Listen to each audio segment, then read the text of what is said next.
ஆண்டவராய் இயேசு கிறிஸ்து நாமத்திலே உங்களுக்கு என் வாழ்த்துக்கள். தீர்க்க தரிசனத்திற்கும் மேலாக முதல்ல டைட்டில் கொடுத்தேன். தீர்க்க தரிசனத்துக்கும் அப்பால், தீர்க்கதரிசனத்துக்கு அப்பாற்பட்ட அநேக காரியங்கள் இருக்குன்னு. ஆனா அதை காட்டிலும் அது எல்லாருக்கும் புரியல. தீர்க்க தரிசனத்துக்கு மேலாக நம்போதும் அநேகருக்கு புரியல. அது தீர்க்க தரிசனத்துக்கும் அப்பாற்பட்ட அநேக காரியங்கள் இருக்குன்னு சொல்லும் போதும் அதையும் அநேகரால புரிந்து கொள்ள முடியல. சரி, இது எளிதாக்குவதற்காகத்தான் தீர்க்க தரிசனத்தின் ஆழங்கள்னு சொல்லி அதுக்கு பெயர் வச்சேன். தீர்க்க தரிசனத்தின் ஆழங்கள்னு அந்த மெசேஜுக்கு டைட்டிலுக்கு வச்சேன் டைட்டில். ஏன்னா இது ஆழமான காரியம். ஏதோ ஒரு அந்நிய பாஷை பேசி ஏதோ ஒண்ணு சொல்றதுனால அது தீர்க்க தரிசனம் ஆகிறாது. அதுக்கு மேல ஆழமான காரியம் தீர்க்க தரிசனம்ன்றது. ஏன்னா இது கர்த்தர் பேசுகிற காரியம். கர்த்தர் சொல்லுகிறார், thus saith the Lord ன்னு சொல்லும் போது அது எவ்வளவு ஒரு கனம் உள்ளது. ஆண்டவர் சொல்றாருன்னு சொல்லும் போது அதை இன்னைக்கு லேசாக எடுத்துக்கொண்டாங்க எல்லாருமே. ஏன்னா ஒரு மனுஷனோடு பேசும்போது ஒரு பாஷையில பேச வேண்டியிருக்கு. மனுஷனுக்கு புரிகிற பாஷையில, இங்கிலீஷ்லயோ தமிழ்லயோ தெலுங்குலயோ மலையாளத்திலோ பேச வேண்டி இருக்குது. அதனால என்ன ஆயிடுச்சு கேட்டீங்கன்னா, ஒரு மனுஷன் மூலமா ஆண்டவர் பேசுறதுனால அது மலிவா போயிருச்சு. அந்த அமானுஷ்யமான குரலா இருந்திருந்தா எல்லாருக்கும் அது பிரமிப்பூட்டும்படியா இருந்திருக்கும். பவுல்கிட்ட பேசுற மாதிரி அவர் வானத்திலிருந்து பெரிய சத்தம் வந்திருந்ததுன்னா எல்லாருக்குள்ளேயும் அந்த பயம் வந்திருக்கும். இது சாதாரணமா ஒரு மனுஷன் மூலமா பேசுறதுனால எல்லாருமே அதை சீப்பா எடுத்துட்டாங்க. அது நமக்கும் இதோடைய அருமை தெரியல. ஒரு தீர்க்க தரிசனத்துடைய வேல்யூ தெரியல. அதுக்காக தான் இதை இவ்வளவு தூரத்துக்கு எடுத்தாண்டு பேச வைக்கிறார். கள்ள தீர்க்கதரிசிகள், கள்ள போதகள் இருக்குது. அதை குறிச்சு நான் கடைசியா எடுக்கிறேன். அது இன்னைக்கு எடுப்பனான்னு தெரியல, இல்ல அதுக்கு அடுத்த வாரம் எடுக்க முடியுமான்னு தெரியல. ஏன்னா அநேக காரியங்கள் இருக்குது. அதனால ஒரு காரியம், புற ஜாதியினர் ரட்சிக்கப்பட்டவங்க, ரெண்டு காரியம் இருக்குது. ஒண்ணு ரட்சிக்கப்படாதவங்க, இன்னொன்னு ரட்சிக்கப்பட்டவங்க. ரெண்டு விதமான கூட்டத்துக்கு நம்ம ஊழியம் செய்ய வேண்டி இருக்குது. அப்ப புறஜாதியினரை எப்படி ஆண்டவர் நடத்துவார்னா, ஒரு அற்புதம் பண்ணுவார். பெரிய அற்புதம் நடக்கும், அதிசயம் நடக்கும். அது மூலமாக கர்த்தர் தம்மை வெளிப்படுத்துவார். அவங்க கர்த்தரண்ட வருவாங்க. அதே போல ரட்சிக்கப்பட்ட விசுவாசிகளுக்கு, ஏன்னா அவங்க இயேசு ஆண்டவர், இவர் மனிதன் அல்ல, இயேசு கிறிஸ்து ஜீவன் உள்ளவர், மரித்து உயிரோடு எழும்பி இருக்கிறார், அவர் அற்புதம் செய்கிறவர், அவர் அதிசயம் செய்கிறவர் அப்படின்ற அந்த விசுவாசத்துக்குள்ள வந்துட்டாங்க. அதுக்கு பிறகு அவங்களுக்கு புறஜாதி நடத்தவங்களும் நட மாட்டார். புறஜாதிக்கு கிருபையா அற்புதம் செய்வார். ஆனால் ரட்சிக்கப்பட்ட விசுவாசத்துக்குள்ள வந்தவங்களுக்கு விசுவாசத்தின் மூலமா தான் கர்த்தர் எதையும் செய்வார். இதை ஒரு தீர்க்க தரிசனம் சொல்றவங்க புரிந்து கொள்ளணும். இப்ப நான் ஒருத்தருக்கு ப்ரே பண்றேன் அப்படின்னா, அவங்க ரட்சிக்கப்படாதவங்கன்னா கிருபையாய் கர்த்தர் உங்களுக்கு அற்புதம் செய்வார். அதை வச்சு நான் தீர்க்க தரிசனம் சொல்லணும். ஆனா ரட்சிக்கப்பட்டு வந்தவங்க, விசுவாசத்துக்குள்ள வந்தவங்களுக்கு கிருபையாய் கர்த்தர் செய்ய மாட்டார். அதை புரிந்து கொள்ளணும். கர்த்தர் ஒருவர் தான். ஆனால் புறஜாதிகளுக்கு தம்மை வெளிப்படுத்துவதும் விசுவாசிகளுக்கு தம்மை வெளிப்படுத்துவதும் வேறு வேறு விதமா இருக்கும். இதை புரிந்து கொள்ளணும். தீர்க்க தரிசனத்தை அற்பமா நினைக்கிறவங்களுக்கு கர்த்தர் ஒரு நாளும் தீர்க்க தரிசனம் சொல்ல விட மாட்டார். சில சமயத்துக்கு கர்த்தர் எதையுமே வெளிப்படுத்த மாட்டார். அது ரொம்ப அவங்களுக்கு அது பர்சனலா நீங்க அதை எக்ஸ்பீரியன்ஸ் பண்ணீங்கன்னா தெரியும். சிலர் உட்கார்ந்து இருப்பாங்க, நமக்கு எல்லா விதத்திலையும் நம்ம அவங்கள நேசிப்போம், அவங்க நமக்கு பிரியமா இருப்பாங்க. ஆனா ஒரு வார்த்தை கூட ஆண்டவர்கிட்ட இருந்து கிடைக்காது. அவ்வளவு சைலண்ட் ஆயிடுவார். ஆண்டவரே இவங்களை குறித்து பேசுங்கப்பான்னு உள்ளத்துல நம்ம ஏங்குவோம். ஒரு வார்த்தை கூட கிடைக்காது. அது 1 தெசலோனிக்கேயர் 5:20 அப்போஸ்தலனாகிய பவுல் சொல்றார், தீர்க்க தரிசனங்களை அற்பமா எண்ணாதிருங்கள். அற்பமா நினைக்கிறவங்க, எனக்கு அவசியம் இல்லைன்னு நினைக்கிறவங்க, அவங்களுக்கு ஆண்டவர் தீர்க்க தரிசனம் மூலமா வெளிப்படுத்த மாட்டார். ஒரு வார்த்தை கூட தீர்க்க தரிசனம் வராது. அது புரிந்து கொள்ளணும். ஆண்டவர் சைலண்டா இருக்காரா, நம்மளும் சைலண்டா இருக்கணும். ஆண்டவர் பேசுறாரா, பேசணும். ஒரு கூட்டத்துக்குள்ள போறீங்க, புதுசா ஒரு புது ஜனங்கள் மத்தியில போறீங்கன்னா, முதலாவது அந்த இடத்துக்குள்ள நீங்க முதல்ல எக்ஸிஸ்ட் ஆகணும். அங்க இருக்கிற அவ்வளோ விதமான ஆவிகள் இருக்கும். வெறும் மாம்சத்துல இருக்கிற மனுஷங்களை பார்க்க கூடாது. ஒவ்வொரு மனுஷனுக்குள்ளேயும் ஒரு ஆவி இருக்குது. அந்த ஆவிகளுக்கு ஏற்ற விதத்துல நம்மளை முதல்ல ஆண்டவர் தயார்படுத்துவார். தயார்படுத்தின பிறகுதான் நமக்கு நல்லா தெரியும். நல்லா நம்ம மூலமா நம்ம வந்து நிறைய ப்ரிப்பேர் பண்ணிட்டு போயிருப்போம். அதுல பாதியில இருந்து ஒரு காரியத்தை எடுத்து பேச வைப்பார். இல்லைன்னா கடைசியா ஒரு காரியத்தை எழுதிருப்போம், அதை முதல்ல பேச வைப்பார். அதை தெரிஞ்சு கொள்ளலாம் அந்த கூட்டம் எப்படிப்பட்ட கூட்டம், ஆண்டவர் நம்ம மூலமா என்ன பேசுறாரோ அதை வைத்து நம்ம புரிந்து கொள்ளலாம் அது எப்படிப்பட்ட ஆவிகள் உள்ள கூட்டம் அப்படின்னு தெரிந்து கொள்ளலாம். சில சமயத்துக்கு என்ன பண்ணுவாங்கன்னா, நம்ம கூப்பிட்டு இருக்கிற பாஸ்டர் வந்து ப்ராஃபஸியை பெருசா பார்க்க மாட்டாங்க. ப்ராஃபஸி எல்லாம் நம்பாதீங்க, ஆண்டவர் நம்ம நடத்துவார், வேதத்தை படி ஜோம் ஒண்ணு, கர்த்தர் உன்னை நடத்துவார், தீர்க்க தரிசனம் நோக்கி ஓடாத அப்படின்னு சொல்லிக்கிட்டு இருப்பார். அந்த இடத்துல நம்ம வந்து ப்ராஃபஸி சொல்றதுக்கு என்ன பண்ணுவாருன்னா, ஆண்டவர் ஃபர்ஸ்ட் நம்மளை நிலைநிறுத்துவார். நம்மளோடு கூட கர்த்தர் எப்படிப்பட்ட உறவுல இருக்கிறார் என்பதை முதல்ல அந்த இடத்துல வெளிப்படுத்துவார். வசனத்தை எடுத்து பேச பேச நம்மள வசனத்துல, வேத வசனத்துல எவ்வளவு ஸ்ட்ராங்கா நிக்கிறோம்ன்றத முதல்ல அந்த இடத்துல நிறுத்துவார். அதுதான் அடையாளம். வசனத்துக்கு முக்கியத்துவம் கொடுத்து வசனத்தை சொல்லி சொல்லி பேச வைப்பார். எதுக்கு இவ்வளவு வசனங்கள் சொல்லணுமான்னு நினைப்போம். அது கண்டினியூஸா வசனம் ஃப்ளோ ஆகும். அப்ப தெரிந்து கொள்ளலாம் நம்மளை அங்க அறிமுகப்படுத்துறார். ஃபர்ஸ்ட் கர்த்தர் நம்மளை, இயேசு கிறிஸ்து நம்மளை அங்க அறிமுகப்படுத்தணும். அந்த ஜனங்களுக்கு நம்ம அறிமுகப்படுத்துவார். அடுத்தது அவருக்கு நமக்குள்ள உறவை அங்க வெளிப்படுத்துவார். நம்ம வந்து தீர்க்க தரிசனம் சொல்றது அவசரப்படக்கூடாது. நம்ம அவர் சொல்றத சொல்லிக்கிட்டே இருக்கும்போது, போயிட்டே இருக்கும்போது ஒரு ஸ்டேஜ் வரும். அந்த நேரம் வந்து சொல்லுவார், இப்ப சொல்லு, இப்படி சொல்லு, இந்த அவங்கள நிறுத்தி சொல்லு, இந்த அவங்களுக்கு உட்கார்ந்துருக்காங்க பாரு, அவங்களுக்கு சொல்லு அப்படின்னுவார். அந்த நேரம் வந்து நீங்க அந்த மாதிரி நீங்க காத்திருந்து சொன்னீங்கன்னா பின்னாடி அதோடைய விளைச்சலை பார்ப்பீங்க. அநேக இடங்கள்ல நான் அப்படி என்னை ஆண்டவர் பயன்படுத்தினதுனாலதான் நான் என்னுடைய அனுபவத்தை தான் உங்கள்கிட்ட நான் பேசிட்டு இருக்கிறேன். ஏன்னா அந்த அந்த ஃபெய்த் முதல்ல நமக்குள்ள பில்டப் ஆகும். ஒரு அன்ஈசினஸ் இருக்கும். புதுசா ஒரு இடத்துக்கு போனீங்கன்னா அந்த இடத்துல நீங்க அகாமடேட் ஆகுறதுக்கு கொஞ்சம் டைம் எடுக்கும். அவங்கெல்லாம் அவங்களை நீங்க யாரு என்னன்னு இருக்கும். அப்போ உங்களை கொஞ்சம் கொஞ்சமா உங்களை இருக்கிற அனாயிட்டிங்க ரிலீஸ் பண்ணுவார். முக்கியமா வார்த்தை, அந்த வார்த்தை ரேமாவா வரும். அப்ப நீங்க புரிந்து கொள்ளலாம். நீங்க வெறும் வசனத்தை சொல்லாம ஆவியானவர் உங்களுக்கு எப்படி அந்த வசனத்தை சொல்லி கொடுத்தாரோ அதை சொல்லி கொடுக்கும் போது அவங்க ஒரு புது டைமென்ஷன்ல பார்க்க ஆரம்பிப்பாங்க. கர்த்தருடைய அனந்த ஞானம் நம்ம மூலமா வெளிப்படும். ஓ, இந்த சம்பவத்துல இது ஒரு காரியம் இருக்குதா, இப்படி ஒரு காரியம் இருக்குதா அப்படின்னு சொல்லி பார்ப்பாங்க. அது நாள் வரைக்கும் அந்த மாதிரி ஒரு பிரசங்கத்தை அவங்க கேட்டிருக்க மாட்டாங்க. முதல் தடவையா ஒரு குறிப்பிட்ட சம்பவத்துல, வேதத்துல இருக்கிற ஒரு குறிப்பிட்ட சம்பவத்துல இந்த காரியம் இப்படிதான் நினைச்சிருப்பாங்க. ஆனால் அது ஏன் அப்படி இருந்தது, எதற்காகன்னு சொல்லி வெளிப்படுத்துவார். அப்ப எஸ்தரையே அனாதையா வச்சிருந்தார். எஸ்தருக்கு ஏன் ஒரு தாய் தகப்பன் இல்லாம வச்சிருந்தார். ரூத்துக்கு ஏன் ஒரு செகண்ட் லைஃப் கொடுக்கிறார். எஸ்தரை ஏன் ஒரு செகண்ட் ஒய்ஃபா கொண்டு போறார்.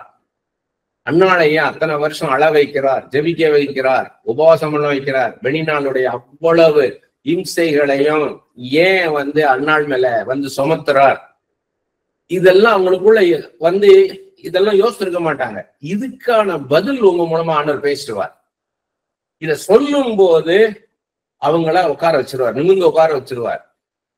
ஃபர்ஸ்ட் உங்களை நிறுத்துவார். நீங்க உங்க மேல இருக்கிற அபிஷேகம் என்ன, உங்க மேல இருக்கிற கிருபை என்ன, எல்லாத்துக்கும் மேல ஆண்டவருக்கு உங்களுக்குள்ள ரிலேஷன்ஷிப் அங்க நிறுத்துவார். அதுக்கப்புறம்தான் அந்த ப்ராஃபட்டிக் ரேமுக்குள்ள கொண்டு போவார். அந்த தீர்க்க தரிசன அந்த உலகத்துக்குள்ள கொண்டு போவார். அந்த ஆவிக்குரிய அந்த உலகத்துக்குள்ள போயிட்டீங்கன்னா அது ஒரு ஸ்பிரிச்சுவல் ரேம். அது இன்னொரு உலகத்துக்குள்ள போன மாதிரி இருக்கும் உங்களுக்கு. அந்த நேரம் அந்த ஒரு சபையில நிக்கிறீங்கன்னா அந்த சபை, அந்த ஜனங்கள் அதெல்லாம் இருக்காது. அதுக்கு அப்பாற்பட்ட ஒரு ஃபெய்த் ஆப்ரேட் ஆகும். உங்களுக்கே தெரியும், I am not in this physical வேர்ல்டுன்னு தெரியும். அதுக்கு அந்த ரேம்குள்ள போகணும். அப்ப முழுக்க முழுக்க அப்படியே ஆண்டவருடைய ஆளுகைக்குள்ளேயே இருக்கணும். ஈச் அண்ட் எவ்ரி மூமெண்ட் நம்ம வந்து ஒவ்வொரு செகண்டும் அவரை ஃபாலோ பண்ணிட்டே இருக்கணும். அவர் என்ன சொல்றார், அவர் எப்படி மூவ் பண்றார், அப்படியே சொல்லிக்கிட்டே வரணும். ஒவ்வொரு வேர்டா கொடுப்பார். கொடுக்க அப்படியே வரும்போது ஒரு இடத்துல வந்த உடனே உங்கள்ட்ட ப்ராஃபெட் சொல்ல வைப்பார். அது அக்யூரேட்டா இருக்கும். அதான் வந்து சொல்றது. அது ரொம்ப முக்கியம். நம்மளை ஆண்டவர் ஆப்ரேட் பண்றதுக்கு நம்ம அவசரப்படக்கூடாது, பொறுமையா இருக்கணும். ஆண்டவர்களை கொண்டாந்து அந்த இடத்துல வந்து நிறுத்தி பேச வைப்பார். அது வரைக்கும் நம்ம வந்து பொறுமையா இருக்கணும். ஒரு நாள் நம்ம அவசரப்படக்கூடாது. என்னோட சொந்த அனுபவத்துல நான் கண்டது என்னன்னு கேட்டீங்கன்னா, முக்கியமான காரியம், நிறைய பேர் என்ன பண்ணுவாங்கன்னா தீர்க்க தரிசனம் சொல்லுவாங்க. நமக்கு நம்மளுக்கு ஏற்கனவே ஆண்டு பேசின காரியம் அதுல இருக்கும். அது அடிப்படையா அதை உறுதிப்படுத்துறதா தான் இருக்கும். எல்லாம் பேசுவாங்க. பேசிட்டு நான் சொல்றது சாதாரணம் இல்லை, நல்ல உயர்ந்த நல்ல ஆண்டவரால பயன்படுத்தக்கூடிய, நல்ல வலிமையாக பயன்படுத்தக்கூடிய, அநேக வருடங்களாக பயன்படுத்தப்படக்கூடிய தீர்க்க தரிசிகளை குறித்து சொல்றேன். நான் ஆண்டவர் நான் மேம்படுபடியாக சொல்றேன். ஏன்னா உங்களுக்கு அப்படிப்பட்ட அனுபவங்கள் வரும், அதுக்காக தான் சொல்றேன். நான் ரெண்டு விதத்திலையும், ரிசீவிங் பாயிண்ட்லயும் சரி, டெலிவரிங் பாயிண்ட்லயும், நீங்க தீர்க்க தரிசனம் உங்களுக்கு வந்தாலும் சரி, நீங்க மற்றவங்களுக்கு தீர்க்க தரிசனம் சொன்னாலும் இப்படிப்பட்ட அனுபவம் வரும். அதுக்காக தான் சொல்றேன். நான் அவங்க அவ்வளவு நல்ல தீர்க்க தரிசனம் சொல்லுவாங்க. சொல்லி முடிச்சுட்டு நம்மகிட்ட பேசும்போது சம்பந்தம் இல்லாம பேசுவாங்க. அவங்க இவ்வளவு நேரம் ஆண்டவர் சொல்லியிருப்பாரு, இவன் வந்து இவனை இப்படி பயன்படுத்த போறேன், இவனை இப்படி எல்லாம் இந்த வழிகள்ல வந்து நான் கொண்டு போவேன், இன்னென்ன இடங்களுக்கு கொண்டு போவேன், இன்னென்ன மக்கள் மத்தியில கொண்டு போவேன், இப்படியாக நான் பயன்படுத்துவேன் அப்படின்லாம் சொல்லியிருப்பார். எல்லாம் சொல்லியிருப்பார். இன்னென்ன காரியங்கள் குடும்பத்துல இப்படி செய்வேன்லாம் சொல்லியிருப்பார். சொல்ல பிறகு எல்லாம் சொல்லுவாங்க. ஆண்டவர் சொல்றாரு. சொல்லி முடிச்சுட்டு என்ன பண்ணுவாங்கன்னா சாதாரண பேசுவாங்க, இதுக்கு என்ன செய்ய போறீங்கன்னு மாம்சத்துல பேசுவாங்க, சுய அறிவில பேசுவாங்க. அப்ப இவ்வளவு நேரம் கர்த்தர் பேசினாரு, அது என்ன ஆச்சு? அதுக்கும் இவங்க பேசுறதுக்கும் சம்பந்தம் எல்லாம் பேசுவாங்க. அப்ப இது வந்து spirit of prophecy. They are not prophets. அவங்க தீர்க்க தரிசிகள் கிடையாது. தீர்க்க தரிசனத்தின் ஆவி. ஆண்டவர் சொன்னார், சொல்லிட்டாங்க, அவ்வளவுதான். ஆனா அதை வைத்து இவங்க ஆண்டவர்கிட்ட பேசல. ஜெபிக்கும் போது ஆண்டவர் ஒரு காரியத்தை சொல்றாருன்னா, அப்ப இது என்ன ஆண்டவரே, இது எதனால இப்படி கொண்டு போறீங்க, ஏன் இப்படி சம்பவிச்சது, ஏன் இப்ப இப்படி நடக்குது, இது எப்படி கொண்டு போக போறீங்க அப்படின்னு வேர்ட் ஆஃப் விஸ்டம், ஞானத்தை போதிக்கும் வசனத்துல உங்களோட ஆண்டவர் பேசணும். அதான் முக்கியம். அதுதான் தீர்க்க தரிசனத்துக்கும் மேலாக, தீர்க்க தரிசனத்துக்கு அப்பா, தீர்க்க தரிசனத்தின் ஆழங்கள் அப்படின்னு சொல்றது. அதுதான் வெறும் ப்ராபசி சொல்றது இல்ல. இப்ப பாருங்க, வெறும் ப்ராபசி சொன்னாங்க, ஆனா என்னன்றதை விலைக்கு அவங்களால சொல்ல முடியல. பரிதாபமானது அது. அதுக்கு அவங்க பேசாமலே இருந்திருக்கலாம், ப்ராபசி சொல்லாமலே இருந்திருக்கலாம். வெறும் மாம்சத்துல பேசிக்கிட்டு இருப்பாங்க. அவ்வளவு நேரம் ஆண்டவர் என்ன, அதனாலதான் இந்த விஷயத்துல நம்ம ஜாக்கிரதையா இருக்கணும், எச்சரிக்கையா இருக்கணும். கர்த்தருக்கும் நமக்கும் உள்ள பர்சனல் ரிலேஷன்ஸ் தான் நமக்கு முக்கியம். தீர்க்க தரிசனம்ன்றது நம்மளை தூக்கி நிறுத்துறதுக்காக, நம்மளை நம்ம சோர்ந்து போகும்போது நம்மளை தூக்கி நிறுத்துறதுக்குத்தான் நம்மளுக்கு அந்த தீர்க்க தரிசனம் விசுவாசத்தை பலப்படுத்தும்படி. அப்ப நம்மளை நம்ம யாரோ ஒருத்தர் வந்திருக்கிறாரு, அந்த ஊழியக்காரனுக்காக ஜெபிக்கிறார். அவர் ஜெபிக்கும் போது நம்ம யாருன்னே தெரியாது, ஒரு அன்னோன் பர்சன், ஒரு ஸ்ட்ரேஞ்சர், அவர் நமக்கு சொல்றாரு ப்ராஃபஸியா. ஏற்கனவே ஆண்டவர் நம்மள்ட்ட சொன்ன காரியத்தை நம்ம அந்த காரியம் நடக்கல, நமக்கு ஆண்டவர் காரியம் சொன்னா நடக்கல, டிலே ஆகிட்டு இருக்குது. அந்த காரியத்தை குறித்து பேசும்போது நமக்கு ஆறுதலா இருக்கும், நம்ம விசுவாசத்தை தட்டி தூக்கி எழுப்புறதா இருக்கும். அப்படிதான். ஆனா மெயினான காரியம் என்னன்னு கேட்டீங்கன்னா, நமக்கும் கர்த்தருக்குள்ள பர்சனல் ரிலேஷன்ஷிப். அதான் ரொம்ப இம்பார்ட்டன்ட். நம்ம ஜெபிக்கணும். யாரோ ஒருத்தர் நமக்காக ஜெபிச்சு தீர்க்க தரிசனம் சொல்லுவார்னு நம்பிட்டு உட்கார்ந்துருக்க கூடாது. நாம தனியாக உட்கார்ந்து பர்சனலா நம்ம ஜெபிக்கணும். ஆண்டவரே எனக்கு இந்த காரியத்தை செய்து கொடுங்கப்பான்னு மன்றாடி ஜெபிக்கணும். அதுதான் முக்கியம். யாரோ ஒருத்தர் வருவாரு, அவர் தீர்க்க தரிசனம் சொல்லுவாருன்னு காத்துக்கிட்டு இருக்க கூடாது. தீர்க்க தரிசனம்ன்றது நம்ம சோர்வுல இருந்து தூக்கி எடுக்க, திடப்படுத்ததான். நமக்கும் ஆண்டவருக்கும் உள்ள தொடர்பு வேணும். ஆண்டவர் தான் நமக்கு எல்லாத்தையும் செய்யணும். அதனால அவரோட நம்ம இணைஞ்சு நிக்கணும், நல்ல உறவுல இருக்கணும். அது ரொம்ப முக்கியம். அடுத்த காரியம், ஆண்டவர் ஒண்ணு நம்மகிட்ட பேசுறார், ஒருத்தருக்கு தீர்க்க தரிசனம் சொல்றாருன்னா, நம்ம அப்படியே ஒரு பிளைண்ட் மேன் மாதிரி, ஒரு பார்வை இல்லாதவங்க எப்படி பண்ணுவாங்கன்னா, அவங்களுக்கு நீங்க 1 கிலோமீட்டர் 2 கிலோமீட்டருக்கு நீங்க வழி சொல்ல முடியாது. ஒவ்வொரு ஸ்டெப்பா தான் நீங்க அவங்களுக்கு நீங்க சொல்லணும். ஒவ்வொரு எட்டாவும் எடுத்து வைப்பாங்க. ரைட்ல திரும்புங்க, 2 அடி போனோம் இல்ல லெஃப்ட்ல திரும்புங்க அப்படின்னு சொல்லி ஒவ்வொரு அடியா தான் நீங்க சொல்லிக் கொடுக்க முடியும். கண்ணு தெரிஞ்சவங்க நீங்க சொல்லலாம் நேரா போங்க, 2 கிலோமீட்டருக்கு நேர் பாதை தான், 2 கிலோமீட்டருக்கு அப்புறம் இந்த மாதிரி ஒரு லேண்ட்மார்க் வரும், அதுல லெஃப்ட்ல திரும்புங்கன்னு சொல்லலாம். ஆனா கண் பார்வை தெரியாதவங்கள்ட்ட நீங்க அப்படி பேச முடியாது. அவங்களுக்கு நீங்க ஒவ்வொரு ஸ்டெப்பா தான் நீங்க சொல்லிக் கொடுக்க. அப்படிதான் ஒரு ப்ராஃபிட் இருக்கணும். ஆண்டவர் சொல்றாருன்னா நீங்களா யோசிக்க கூடாது. மாம்சத்துல இது எப்படி ஆகும், இவரு இவருடைய படிப்பு இங்கதான் படிச்சிருக்கிறாரு, இவர் இங்க எக்ஸ்பீரியன்ஸே இல்ல, இவர் எப்படி அங்க போவாரு அப்படின்லாம் கால்குலேஷன் போட்டுக்கிட்டு இருக்க கூடாது.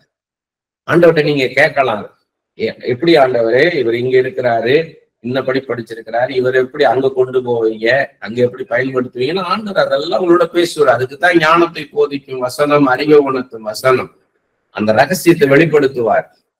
அவர் அந்த ஆண்டவர் அவங்களுக்காக வைத்திருக்கிற காரியம் என்ன, அவர் சிந்தையில வைத்திருக்கிற காரியத்தை வெளிப்படுத்துவார். அறிவை உணர்த்தும் வசனம் மூலமா, ஞானத்தை போதிக்கும் வசனம் மூலமா அந்த காரியங்களை வெளிப்படுத்துவார். எப்படி உங்களை டியூன் பண்ணி எப்படி கொண்டு போவேன், என்ன மாதிரி அனுபவத்தை கொண்டு போவேன், அப்ப என்ன நடக்கும், எல்லாத்தையும் பேசுவார். அப்படி பேசி நிதானிக்கணும்.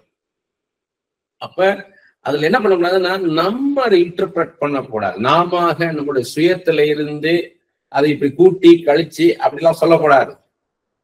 நம்ம ஒரு கால்குலேஷன் போடக்கூடாது. இப்ப ஒரு உதாரணத்துக்கு பல வருஷத்துக்கு முன்னாடி நடந்தது. எங்களை வெளிநாட்டுக்கு கூப்பிடுறாங்க, எங்க சொந்தக்காரங்க கூப்பிடுறாங்க. ஆனா எனக்கு போக விருப்பம் இல்லை. ஏன்னா நம்ம ஒரு பர்சனலா சும்மா ஒரு பர்சனல் ட்ரிப்பா போகக்கூடாது. நம்ம ஒரு மினிஸ்ட்ரியா தான் நம்ம போகணும். ஃபாரின் போனோம்னா ஒரு மினிஸ்ட்ரியா போகணும். இது நம்ம பர்சனலா ஒரு ட்ரிப்பு வேண்டாம்னு எனக்கு யோசிக்கிறேன். அதுக்கப்புறம் ஒருத்தர் போய் ஜெபிக்கும் போது அவர் சொல்றாரு, இல்ல ஆண்டவர் உங்களை கூப்பிடுறாருன்றார். இத்தனைக்கு நான் சொல்லவே இல்லை இதை பத்தி எல்லாம். ஆண்டவரே பேசுறாரு ஒரு மூலமா. ஆண்டவர் உங்களை கூப்பிடுறாரு, ஆனா நீங்க போக மாட்டேன்னு நிக்கிறீங்க. ஒரு தரிசனத்தோட பேசினார், நீங்க போகணும், அது தேவ சித்தம்ன்ட்டு சொல்லிட்டு அப்புறம் பேசும்போது சொல்றாரு, அன்னைக்கு டைகர்னு ஒரு ஃபிளைட் இருந்தது. அந்த 2007 ரொம்ப அதான் சீப் ஃபிளைட். அது நீங்க வேணா டைகர் இதுல போங்க அப்படின்னு எங்களுக்கு அட்வைஸ் பண்றாரு. ஏன்னா நாங்க அவ்வளவு ஒரு பினான்சியலா நாங்க கஷ்டப்பட்டுக்கிட்டு இருக்க நேரம், அதனால டைகர் இதுல போங்க அப்படின்ட்டு. அப்ப அங்கதான் தவறுறது. அவர் மாம்சத்துல பாக்குறாரு எங்களை பினான்சியலா இதா இருக்கும். கர்த்தரால் என்ன செய்யும்னு யோசிக்கல. அதுலயும் நீங்க பிளைண்டா போயிடக்கூடாது. ஃபெய்த்லயும் கர்த்தர் தருகிற விசுவாசமாக இருக்கணும். கர்த்தர் சொல்றாரா, கடைசி பாத்தீங்கன்னா இருக்க நல்ல பிளைட்ல நாங்க போனோம். ஏன்னா இங்க கூப்பிட்டவங்க அவங்களே எல்லாம் ஃபிளைட் டிக்கெட் எடுத்து விசா எடுத்து எல்லாம் அனுப்பிச்சிட்டாங்க எங்களுக்கு. எங்க கையில ஒரு பைசா செலவழிக்காம நாங்க போனோம். இத அவருக்கு வெளிப்படல. கேட்டிருக்கணும் ஆண்டவர்கிட்ட, ஆண்டவரே இவங்க ஏழ்மைய நிலைமையில இருக்கிறாங்க, இவங்களுடைய சூழ்நிலை பினான்சியல் பொசிஷன் அவ்வளவு பெருசா இல்லை, இவங்க எப்படி ஆண்டவரை போவான்னு கேட்டா ஆண்டவர் பேசியிருப்பார். அதனாலதான் ஒவ்வொரு விஷயமும் ஆண்டவர்கிட்ட ஒரு பார்வை இல்லாதவங்க கேட்கறது போல கேட்டு கேட்டு கேட்டு கேட்டு சொல்லணும். ஒரு சின்ன பிள்ளைகிட்ட ஒரு பொருளை கொடுத்து போய் அவங்க கொடுத்துருந்தா என்ன பண்ணும், எதுக்கு இது கொடுக்கணும், ஏன் கொடுக்கணும், இது என்னன்னு கேட்குமா, கேட்காது. இதை கொண்டு போய் அவன்கிட்ட கொடுங்கன்னா போய் கொடுத்து வந்துடும், அவ்வளவுதான். அது மாதிரிதான் இருக்கணும் நம்ம ப்ராஃபிட்ஸ். ஆண்டவர் சொல்றாரா அப்படியே சொல்லணும். அப்படி பழகிட்டீங்கன்னா சேஃப். நீங்க யோசித்து யோசித்து யோசித்து இப்படி இருக்குமா அப்படி இருக்குமான்னு யோசித்து இப்படி எல்லாம் பண்ணீங்கன்னா என்ன ஆகுன்னு கேட்டீங்கன்னா, பின்னாடி அடுத்த அதே பர்சன் உங்கள்கிட்ட பல வருஷங்களுக்கு அப்புறம் வரும்போது நீங்க வேற மாதிரி பேசுறீங்க. ஏன்னா நீங்க சுயமாக சில காரியங்களை நீங்க 10 வருஷம் 15 வருஷம் முன்னாடி பேசியிருக்கிறீங்க. திரும்ப பேசும்போது அதெல்லாம் உங்களுக்கு ஞாபகத்துல இருக்கிறாரு. நீங்க ஆண்டவர் சொல்ல சொல்ல சொல்லிட்டீங்கன்னா அப்படியே கொடுக்குறாரா, சின்ன பிள்ளை மாதிரி ஆண்டவர் சொல்ல சொல்ல அப்படியே கொடுத்துட்டே இருந்தீங்கன்னு வைங்க. அதனுடைய மேன்மை என்னன்னு கேட்டீங்கன்னா, என்னோட சொந்த அனுபவம். நான் சமீபத்துல ஒரு சபைக்கு போயிருந்தேன். நான் போயிட்டேன். அங்க ஒரு குறிப்பிட்ட சகோதரிக்கு நான் ப்ராஃபஸி சொல்றேன். நான் சபையார் எல்லாரும் முன்னாடியும், தனியாலாம் இல்லை, எல்லா சபை எல்லாருக்கும் முன்னாடி அந்த சகோதரியை முன்னாடி கூப்பிட்டு வச்சு நான் ஒரு ப்ராஃபஸி சொல்றேன். அது ஒரு மிராக்கிள்கானது. From nothing God can do எனிதிங்ன்ற மாதிரி, ஒன்றுமில்லாத எல்லாவற்றையும் உண்டாக்கினவர்ன்ற மாதிரி ஒரு ப்ராஃபஸ், பெரிய ஒரு மிராக்கிளுக்கான ப்ராஃபஸ் அது. அது உனக்கு செய்ய போறார் ஆண்டவர்ன்றேன். சொல்லி முடிச்சிட்டேன்.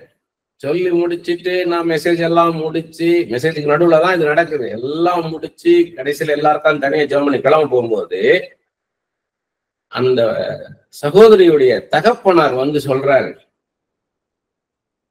15 வருஷங்களுக்கு முன்பாக நீங்களும் 2 பேரும் எங்க வீட்டுக்கு வந்தீங்க, அப்ப இதே தீர்க்க தரிசனம் சொன்னீங்கன்ற. எப்படி யோசித்து பாருங்க. எனக்கு கொஞ்சம் கூட ரீகலெக்ட் பண்ண முடியல. நான் மிகப்படுத்தி பேசல, எக்ஸாஜரேட் பண்ணி சொல்லல, நான் இந்த எமோஷனலாவும் நான் சொல்லல, எக்ஸைட்டடாவும் நான் சொல்லல. நான் நிதானமா தான் சொல்றேன். நான் இப்ப உங்கள்கிட்ட பேசுறது நிதானமா தான் சொல்றேன். நான் எனக்கு கொஞ்சம் கூட ஞாபகம் இல்லை. அப்ப எனக்கு எப்படி இந்த இடத்துக்கு வந்தோம், அது சென்னைக்கு ஒரு அவுட்ரு, அது எட்ஜு, எப்படி இங்க வந்தோம் சொல்றாங்க. கரெக்டா ஒரு மத்தியான வேலை எங்க வீட்டுக்கு வந்தீங்க, என் மகளுக்கு இதே தீர்க்க தரிசனத்தை சொன்னீங்க. அப்ப நான் சொன்னது 14 வருஷத்துக்கு முன்னாடி, 15 வருஷம் முன்னாடி சொன்னது. அது வந்து இப்ப நான் அதே திரும்ப சொல்லிக்கிட்டு இருக்கேன்றாரு. ஆனா இப்ப அது நடக்க ஆரம்பிச்சிருச்சு. அந்த அற்புதம் இப்ப நடக்க ஆரம்பிச்சிருச்சு. அப்ப நான் வந்து இந்த யோசிக்கல, இது அப்படியா இருக்குமா இப்படியா இருக்குமான்லாம் நான் என்ன பண்ணல, அதை குறிச்சு நான் யோசிக்கல. ஆண்டவர் அன்னைக்கு என்ன சொன்னாலும் சொல்லிட்டு வந்துட்டேன். அப்புறமா நான் யோசிச்சு பார்த்தேன். எனக்கு ஒரு 3 மாசத்துக்கு அப்புறம் எனக்கு ஞாபகம் வந்துச்சு. ஒருத்தர் ஞாபகம் வந்தது, அவரோட நான் போயிருக்கலாம். இப்பதான் ஒரு 4 நாள் நடிச்சு அது 3வது நபருக்கு யாருன்னு ஞாபகம் வந்துச்சு. ஆண்டவர் சொல்ல சொல்ல நீங்க சொல்லணும், நீங்களாக யோசிக்க கூடாது. இது இப்படி இருக்குமா அப்படி இருக்குமா, இப்படி சொல்லலாம். ஆண்டவர் ஒண்ணு சொல்ல அதை இல்ல இப்படி இருக்காதுன்னு சொல்லி கொஞ்சம் கூட்டி கழிச்சு நம்ம எதுவுமே நம்ம உள்ள வரக்கூடாது. அப்படியே டிரான்ஸ்பரண்ட், அப்படியே ஆண்டவர் சொல்றத அப்படியே அவங்களுக்கு சொல்லிக்கிட்டே வரணும். அது இருந்து ரொம்ப சேஃப், பொல்யூட் ஆகாம இருக்கும். ப்ராஃபஸி வந்து பொல்யூட் ஆகிடக்கூடாது. நம்மளுடைய ஓன் திங்கிங், நம்மளுடைய ஒரு நேரோ மைண்ட் வந்துடக்கூடாது. சில பேர் பாத்தீங்கன்னா வந்து அவங்ககிட்ட 2 பேர் பழக்கமா இருப்பாங்க. அதுல ஒருத்தர் வந்து ஒரு பொருளை வந்து ஒரு ரொம்ப பழசா போயிடுச்சு, இத வந்து கொடுத்துடலாம் வித்துடலாம்னு நினைப்பாரு. அப்ப என்ன பண்ணணும், இவரு தீர்க்க தரிசனம் சொல்றவங்க, ஆண்டவரே அது யாருக்கு அது கொடுக்கணுமோ அவங்களுக்கு கொடுங்கப்பான்னு தான் சொல்லணும். ஆனா இவங்க என்ன பண்ணுவாங்கன்னா அந்த இன்னொருத்தருக்கு கொடுக்கறதுக்கு எல்லாம் ட்ரை பண்ணிட்டு இருப்பாங்க. அது அது அது பண்ணக்கூடாது. ஏன்னா உண்மையாவே அவங்களுக்கு அந்த தேவை இருக்குது. அவங்க சொல்றாங்க எங்களுக்கு புதுசா வாங்க முடியாது, எங்களுக்கு கொஞ்சம் பணம் தான் இருக்கு அப்படின்னு கேட்டாங்கன்னா பரவாயில்ல, அப்பயும் சொல்லணும், இந்நாட்டு இந்த பொருள் இருக்கு, நீங்க வாங்கிக்கிறீங்களா, நீங்க யோசித்து சொல்லுங்கன்னு சொல்லணும். அதை விட்டுட்டு அதை இங்கே தள்ளணும்னு நினைக்க கூடாது. ஒருத்தருக்கு பெனிஃபிட் ஆகி இன்னொருத்தருக்கு அது நஷ்டமாயிடக்கூடாது. அத கவனமா இருக்கணும். அதே மாதிரிதான் ஒரு பொண்ணுக்கு ஒரு ஆணுக்கு பொண்ணு சொல்லும் போது, இந்த பையனுக்கு இந்த பொண்ணை கல்யாணம் பண்ணலாம், இந்த பையனுக்கு இந்த பொண்ணை கல்யாணம் பண்ணலாம், இந்த பொண்ணுக்கு இந்த பையனை கல்யாணம் பண்ணலாம்னா 2 பேர்கிட்டையும் இது யோசித்து முடிவு பண்ணணும். நீங்க போய் என்ன பண்ணக்கூடாது, இவங்களுக்கு பெனிஃபிட் ஆகிற மாதிரி அவங்களுக்கு நஷ்டம் வர மாதிரி பண்ணக்கூடாது. 2 பேரும் ஈக்குவலா ட்ரீட் பண்ணணும். இதெல்லாம் ஒரு ப்ராஃபஸி சொல்றவங்களுக்கு ரொம்ப முக்கியம். பார்ஷியாலிட்டி இருக்கக்கூடாது. அது வந்து ஒரு வாழ்க்கை, அவங்க வாழ்க்கை. இதை வந்து நீ வந்து இந்த பொண்ணை இவங்க கல்யாணம் பண்ணிடலாம் இந்த பையனுக்குன்னு சொல்லிடக்கூடாது. கடைசியில கஷ்டப்பட போறது யாரு, அவங்க. அப்ப ஆண்டவர்கிட்ட ஜெபம் பண்ணி ஆண்டவருடைய சித்தமா இருந்தால் தான் பேசணும். ஒருவேளை ஆண்டவர் வெளிப்பாடு கொடுக்கல, ஆனா அவங்க வந்து கேட்கறாங்க, இந்த பொண்ணை நாங்க எடுக்கலாமா, இந்த பையனை நான் கல்யாணம் பண்ணலாம்னு கேட்கறாங்கன்னா ஜெபிப்போம்னு சொல்லணும். நீங்களும் ஜெபம் பண்ணுங்கன்னு சொல்லணும். யாரையும் கமெண்ட் பண்ணக்கூடாது. என் ஆண்டவர் பேசுறார், நான் ப்ராஃபஸி சொல்றேன்றதுக்காக நம்ம யாரும் ரூல் பண்ணக்கூடாது. இந்த பொண்ணு தான் காமிச்சார், இந்த பையனை காமிச்சார், கல்யாணம் பண்ணுங்கன்னு சொல்லக்கூடாது. அநேகர் தரிசனங்களை கண்டோம்னுவாங்க, சொப்பனத்தை பார்த்தோன்னுவாங்க. என்னதான் சொன்னாலும் ஜெபம் பண்ணுவோம். நீங்களும் ஜெபம் பண்ணுங்க, நானும் ஜெபம் பண்றோம்னு சொல்லணும். ஜெபிப்போம்னு சொல்லணும். ஜெபத்துல வைக்கணும். ஏன்னா ஆண்டவர் மூவ் பண்ணட்டும்னு சொல்லணும். ஆண்டவர் சித்தமான ஆண்டவர் நடத்துவார், ஆண்டவர் மூவ் பண்ணுவார், வெயிட் பண்ணுங்க. நாம கமாண்ட் பண்ணக்கூடாது. நீங்க வந்து இந்த பண்ணுங்க, இந்த நிலத்தை வாங்குங்க, இந்த வீட்டை வாங்கிடுங்க, இந்த வீட்டை ஷிஃப்ட் பண்ணிடுங்க, இந்த வேலையை விட்டு அந்த வேலைக்கு போங்கன்னு சொல்லிடக்கூடாது. காத்திருக்கணும், ஆண்டோடைய காத்திருக்கணும். அவங்களுடைய விருப்பம் என்ன? ஹஸ்பண்டுக்கு விருப்பம் இருக்கு வெளிநாட்டுக்கு போகணும்னு, ஒய்ஃபுக்கு விருப்பம் இருக்காது. இல்லைன்னா ஒய்ஃபுக்கு வெளிநாட்டுக்கு போகணும்னு விருப்பம் இருக்கும், ஹஸ்பண்டுக்கு விருப்பம் இருக்காது. அங்க ஒரு ஒன்னஸ் வரணும். அவங்களுக்குள்ள ஒரு மனம் வராம ஆண்டவர் மூவ் பண்ண மாட்டார். சில சமயம் அவங்க நம்மகிட்ட அவங்க பிள்ளைய குறித்து மேன்மையா பேசிட்டு இருப்பாங்க. என் பிள்ளை அப்படியே ஆண்டவர் என் பிள்ளைக்கு பாட்டு கொடுக்குறாரு, அப்படியே வசனமெல்லாம் அப்படியே வருது, அப்புறம் விஷன் சொல்றா, சொப்பனம் சொல்றா, என் பையன் விஷன் சொல்றான், சொப்பனம் சொல்றான், என் பிள்ளை அப்படி இருக்கிறான் அப்படின்னுவாங்க. நமக்கு ஆண்டவர் அறிவுமனத்து வசனத்துல சொல்லுவாரு, அந்த குறிப்பிட்ட அந்த பையன் ஒரு குறிப்பிட்ட பாவத்துல இருக்கான்னு காமிப்பார். அதுல அவங்க பிளைண்டா இருக்கிறாங்கல்ல, அவங்களுக்கு தெரியும், அதை மறைச்சிருப்பாங்க. அதனால அவங்க சொல்றதெல்லாம் அப்படி ஏத்துக்கூட தேவையில்லை, அமைதியா இருக்கணும். அப்படியா அப்படியான்னு கேட்டுக்கிடணும். ஏன்னா அதை ஒரு செட்ரேட் பண்ணுவார்.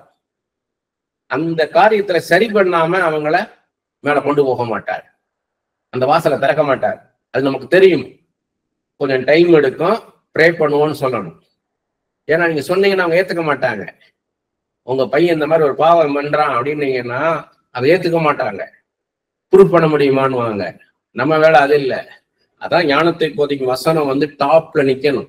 9 வரங்கள்லையும் மேல நிக்க வேண்டியது ஞானத்தை போதிக்கும் வசனம் தான். அதுலதான் ஆண்டவர் நம்மளுக்கு கைட் பண்ணுவார். இது எப்படி சொல்லணுமா சொல்லக்கூடாதா, எப்படி சொல்லணும்னு சொல்லுவார். அப்ப சொல்லுவார், வெயிட் பண்ணி. இப்ப சொன்னா ஏத்துக்க மாட்டாங்க. இது அவங்களே ரியலைஸ் பண்ணிட்டு நிற்பாங்க. அது வரைக்கும் வெயிட் பண்ணி அப்ப நீ சொல்லுன்னுவார். அது அமைதியா இருக்கணும். அதை ப்ரூவ் பண்ணுவார். உங்களுக்கு அந்த கன்ஃபர்மேஷன் கொடுப்பார். அதுக்கு என்ன பாவம் உங்கள்கிட்ட பேசினாரோ அது ஒருத்தர் மூலம் கன்ஃபார்ம் பண்ணுவார். அது அவங்களுக்கு தெரியாது. அண்டர் ரூலிங் செய்யறது இதெல்லாம். அதான் ஏஞ்சலிக் மினிஸ்ட்ரின்றது. ஒரு தூதனை போல ஒருத்த நம்மள்ட்ட பேசுவான். அந்த குடும்பத்துல இப்படி ஒரு காரியம் நடக்குதுன்றத. அதனால நம்ம கவனமா நடக்கணும், அவசரப்படக்கூடாது. ப்ராஃபஸி சொல்லணும்னு அவசரப்படக்கூடாது. நம்ம ஆண்டவர் தான் தீர்க்கதரிசி. ஆண்டவர் எப்ப பேச சொல்றார், எப்படி நடத்த சொல்றார், அந்த குடும்பத்தை எப்படி நடத்துறார், அதை பார்க்க வைப்பார். இது வல்ல நேரம் அவங்களுக்கு. ஏன்னா பவுல கற்பத்திலே தெரிந்து கொள்ளார். கலாத்தியர் 1:15 சொல்றாரு, கற்பத்திலே தெரிந்து கொண்டாருன்னு. ஏன் அப்புறம் அவர் அவ்வளவு தூரம் கிறிஸ்தவர்கள்னு சொன்ன இந்த இயேசுதான், இந்த தச்சனுடைய குமாரன் தான் இயேசு கிறிஸ்து, அவர் தான் ஆண்டவர்னு சொன்னவங்களை எல்லாரையும் தான் அவர் கஷ்டப்படுத்தினார்.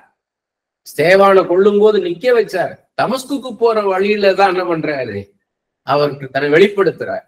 நம்ம நினைக்கலாம், ஏன் முதல்லயே வெளிப்படுத்தலாமே இவரை. எரேமியாவை கற்பத்திலே தெரிந்து கொண்டார். சாமுவேல் 5 வயசுலயே பயன்படுத்த ஆரம்பிச்சார். அப்படி போல பவுலையும் பயன்படுத்தலாமே. ஒவ்வொன்றுக்கும் ஒரு நேரத்தை வச்சிருப்பார். ஒருத்தருக்கு தீர்க்கதரிசன வார்த்தை வர்றதுக்கும் ஒரு நேரத்தை வச்சிருப்பார். அதுக்கு ஒரு காலம் உண்டு. தீர்க்க தரிசனத்தை பெற்றுக்கொள்வதற்கு அவங்கள பாத்திரவன் ஆக்குவார். அதுக்கப்புறம் தான் அந்த தீர்க்க தரிசன வார்த்தை வெளியே வரும். அதை நம்ம புரிந்து கொள்ளணும். தீர்க்க தரிசனத்தை சொல்லுவதை காட்டிலும் அநேக காரியங்களை நம்ம யோசித்து நிதானிக்க வேண்டி இருக்குது. அதனால்தான் இவ்வளவு நான் பேசுறேன். நான் தீர்க்க தரிசனம் ஒரு மனுஷனை நோக்கி வருது, ஒரு குடும்பத்தை நோக்கி வருது, ஒரு சபையை நோக்கி வருது, ஒரு சமுதாயத்தை நோக்கி வருது, ஒரு தேசத்தை நோக்கி வருது. அப்படி வர்றதுனால என்ன அர்த்தம் கேட்டீங்கன்னா, கர்த்தர் செயல்பட போறாருன்னு அர்த்தம். ஒரு காரியத்தை குறித்து ஆண்டவர் பேசுறார், ஒரு மனுஷனை குறித்து பேசுறார், இல்ல ஒரு குடும்பத்தை குறித்து பேசுறார், ஒரு தேசத்தை குறித்து பேசுறாருன்னா செயல்பட போறாருன்னு அர்த்தம். தீர்க்க தரிசனம் வருதுனாலே கர்த்தர் நான் செய்ய போறாருன்னு அர்த்தம். அது நம்ம தெரிஞ்சுக்கிடணும். ஆனா என்ன சொன்னாலுமே அவங்க அதுக்கு பாத்திரவானா இருக்கணும். நீங்க ஒருத்தருக்கு தீர்க்க தரிசனம் சொல்றீங்கன்னா அதுக்கு அவங்க பாத்திரவானா இருக்கணும். அது பாத்தீங்கன்னா, நம்ம லூக்கா 8 அதிகாரத்துல ஒரு 108 அதிபதி வேலைக்காரன் சுகவீனமா இருக்கிறான், சுகப்படுத்தணும் அப்படின்னு உடனே யூதர்களுடைய மூப்பர்கள்லாம் வராங்க, இயேசு கிறிஸ்துவ கூப்பிடுறாங்க. அவன் நமக்கு ஒரு ஜெப ஆலயத்தை கட்டி கொடுத்தான், இதுக்கு பாத்திரவானா இருக்கிறான்றாங்க. சோ அந்த மாதிரி அதுக்கு பாத்திரவான்களாக இருக்கணும். அப்படி இருந்தா தான் ஆண்டவர் அதை ஆசீர்வதிப்பார். அவங்க பாத்திரவான இல்லாம ஆண்டவர் ஆசீர்வதிக்க மாட்டார். தீர்க்க தரிசனம்ன்றது ஏதோ மேலாக காதுக்கு பேசப்படுற காரியம் கிடையாது. இன்னைக்கு அநேக இடத்துல காதுக்கு தான் தீர்க்க தரிசனம் வந்துகிட்டு இருக்குது, மாம்சத்தின் காதுகளுக்கு. உள்ளார்ந்த மனுஷனுக்கான வார்த்தை வரணும், உள்ளார்ந்த மனுஷனை நோக்கி வரணும். அதை நம்ம பார்க்கணும். இன்னர் மேன், இன்னர் பர்சனாலிட்டி, அந்த இன்னர் ஸ்பிரிட், அந்த ஆவிக்கு தான் ஆண்டவர் தீர்க்க தரிசனம் சொல்லுவார். வெளியே அவங்க எப்படி இருக்கிறாங்க அதெல்லாம் பொருட்படுத்தவே மாட்டார். வெளியே அவங்க எப்படி இருக்கிறாங்க என்னன்னா, ரொம்ப வசதியானவங்க வருவாங்க, ஆனா நம்ம காண்ட சொல்வார், அவன் தூங்கி பல வருஷங்கள் ஆகுதுடுவார். அவன் சமாதானத்தை இழந்து இருக்கிறான், வெளியாருக்கு தெரியாது. அவங்க வந்து சிலவங்க நம்ம பிசினஸ் ரொம்ப நல்லா போய்கிட்டு இருக்கேன்னுவாங்க, ஆனா ஆண்டவர் நம்மகிட்ட சொல்லுவாரு, அது வந்து 5-6 வருஷத்துக்கு முன்னாடி இருந்தது, இப்ப அப்படி இல்லையேன்னுவார். இப்ப அவங்க ரொம்ப கஷ்டத்தின் சூழ்நிலையில இருக்கிறாங்கன்னுவார். இதுதான் தீர்க்கதரிசன மேன்மை. அவங்க உள்ள உண்மையான சூழ்நிலை என்ன, அவங்க உள்ள அகம், அந்த உள்ளுக்குள்ள அவங்க எப்படி இருக்காங்கன்றத நமக்கு அறிவுள்ள வசனத்துல காமிப்பார். அவங்க என்ன நடக்குது அங்க, வாட் ஹேப்பன், ஏன் அவங்களுக்கு வந்து பழைய மாதிரி வருமானம் இல்லை, ஏன் அந்த சந்தோஷத்தை இழந்துட்டாங்க, ஏன் அந்த சமாதானத்தை இழந்துட்டாங்க, ஏன் அந்த நிம்மதி இழந்துட்டாங்க, அதை நமக்கு சொல்லுவார். சில சமயத்துக்கு ஆப்போசிட்டா இருக்கும். அவங்க ரொம்ப கஷ்டமான சூழ்நிலைன்னுவாங்க, ரொம்ப கஷ்டமா இருக்குது, வேலை செலவுல ரொம்ப கஷ்டமா இருக்கு, இடுக்கமான சூழ்நிலையா இருக்குது, இத்தனை வருஷம் இல்லாத ஒரு நெருக்கமான சூழ்நிலை. ஆனா ஆண்டவர் சொல்வார், ஒரு நன்மைக்காக, ஒரு நன்மைக்காக. என்ன செஞ்சாலும் தப்பு சொல்றாங்க, நான் கரெக்டா தான் பண்றேன், ஆனா தப்பு சொல்றாங்கன்னு போது ஆண்டவர்களுக்கு வேதத்துக்கு ஒரு சம்பவத்தை காமிப்பாரு. தாவீது அப்சலோமுக்காக தன் சிங்காசனத்தை விட்டுட்டு வெறுங்காலோட கண்ணீரோடு நடந்து போறாரு. ஒரு ராஜா நடு ரோட்ல அழுதுகிட்டு நடந்து போனா எப்படி, யோசித்து பாருங்க. ஒரு ஜனாதிபதியோ பிரதம மந்திரியோ அழுதுகிட்டே நடந்து போனா எப்படி இருக்கும், வெறும் மனுஷனை போல. அப்படி போல போய்கிட்டு இருக்கா. சீமைன்ற வந்து கல்லெறிதான், மண்ணெல்லாம் வாரி தூவுறான், தூசிக்கிறான். பதவிக்கு ஆசைப்பட்டவனே, பேலியானின் மகனே, சவுலின் வந்து சிங்காசனத்தை நீ எடுத்தேலடா, அதான்டா உனக்கு இப்படி நடக்குது. அப்ப தாவீது எப்படி பாக்குறாரு, கர்த்தர் இதை அனுமதிக்கிறார். அது அப்படி அந்த சம்பவத்தை நமக்கு சொல்வார். அது மாதிரிதான் இவங்களுக்கு சம்பவிக்குது. இது நிமித்தம் ஒரு நன்மை இருக்குன்றாரு தாவீது. அபிஷாயிட்ட சொல்றாரு, அவன் செத்த நாயோட தலையை திருப்பி போடுற மாதிரி அவன் தலையை திருப்பி போட்டுமான்னு கேட்கும்போது தாவீது சொல்றாரு, கர்த்தர் சித்தமெல்லாம் என் வாழ்க்கையில் நடக்காது, இது கர்த்தர் அனுமதிச்சிருக்கிறார், இதை நான் ரியாக்ட் பண்ணக்கூடாது, மாம்சத்துல ரியாக்ட் பண்ணக்கூடாது, நான் அமைதியா இருந்தேன்னா இது நிமித்தம் எனக்கு ஒரு நன்மை இருக்குது. அந்த வார்த்தை உங்கள்கிட்ட பேசிடுவார்.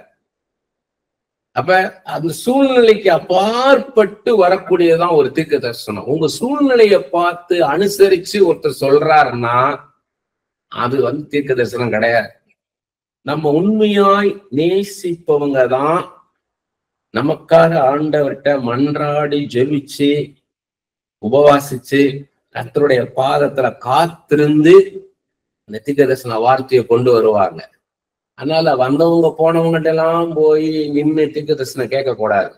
உண்மையா உங்களை நேசிக்கிறவங்க இருக்காங்களான்னு பார்க்கணும். உங்களை உண்மையா நேசிக்கிறவங்க தான் உங்களுக்காக ஆண்டவர்கிட்ட பரிதவித்து ஜெபிப்பாங்க. தன்னை போல பிறனை நேசிக்கூடிய அப்படிப்பட்ட ஒரு இருதயம் வேணும். அப்படிப்பட்டவங்க தான் உண்மையா ஆண்டவர்கிட்ட ஜெபிச்சு, ஆண்டவரே இது என்ன காரியம், ஆண்டவரே இவங்க காரியம்னு சொல்லி ஜெபிச்சு சொல்லுவாங்க. சும்மா போய் நீங்க போனீங்கன்னா ஒவ்வொருத்தரும் ஒவ்வொரு விதத்துல ஊழியம் பண்ணுவாங்க. அதுல நீங்க வந்து பாத்தீங்கன்னா நான் அதுல ஒரு சொந்த அனுபவம், அநேகத்தை கஷ்டப்பட்டுட்டோம். எல்லோருக்கும் தீர்க்க தரிசனம் கேட்கக்கூடாதுன்றத கத்துக்கிட்டோம், அனுபவத்தின் மூலமா கத்துக்கிட்டோம். ஏன்னா ஒருத்தர் என்ன சொல்லுவாங்கன்னா பரம்பரை சாபம்னுவாங்க. இது பரம்பரை சாபம்.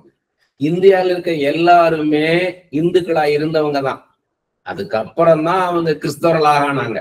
யாருமே இங்க வந்து கிறிஸ்தவர்களாக வந்துடல. நான் மாதிரி எங்க தாத்தா வந்து சண்முகம், எங்க தாத்தா பேரு, அவரு ரட்சிக்கப்பட்டு அவரு பால்ராஜ் ஆனார். அதுதான் அந்த பால்ராஜ் பேரை எனக்கு எங்க அப்பா வச்சார். அப்ப பரம்பரை சாபம், விக்கிரகத்தை வணங்குனீங்க, அந்த சாபம் தான் இங்க வந்திருக்குது, பரம்பரை சாபம்.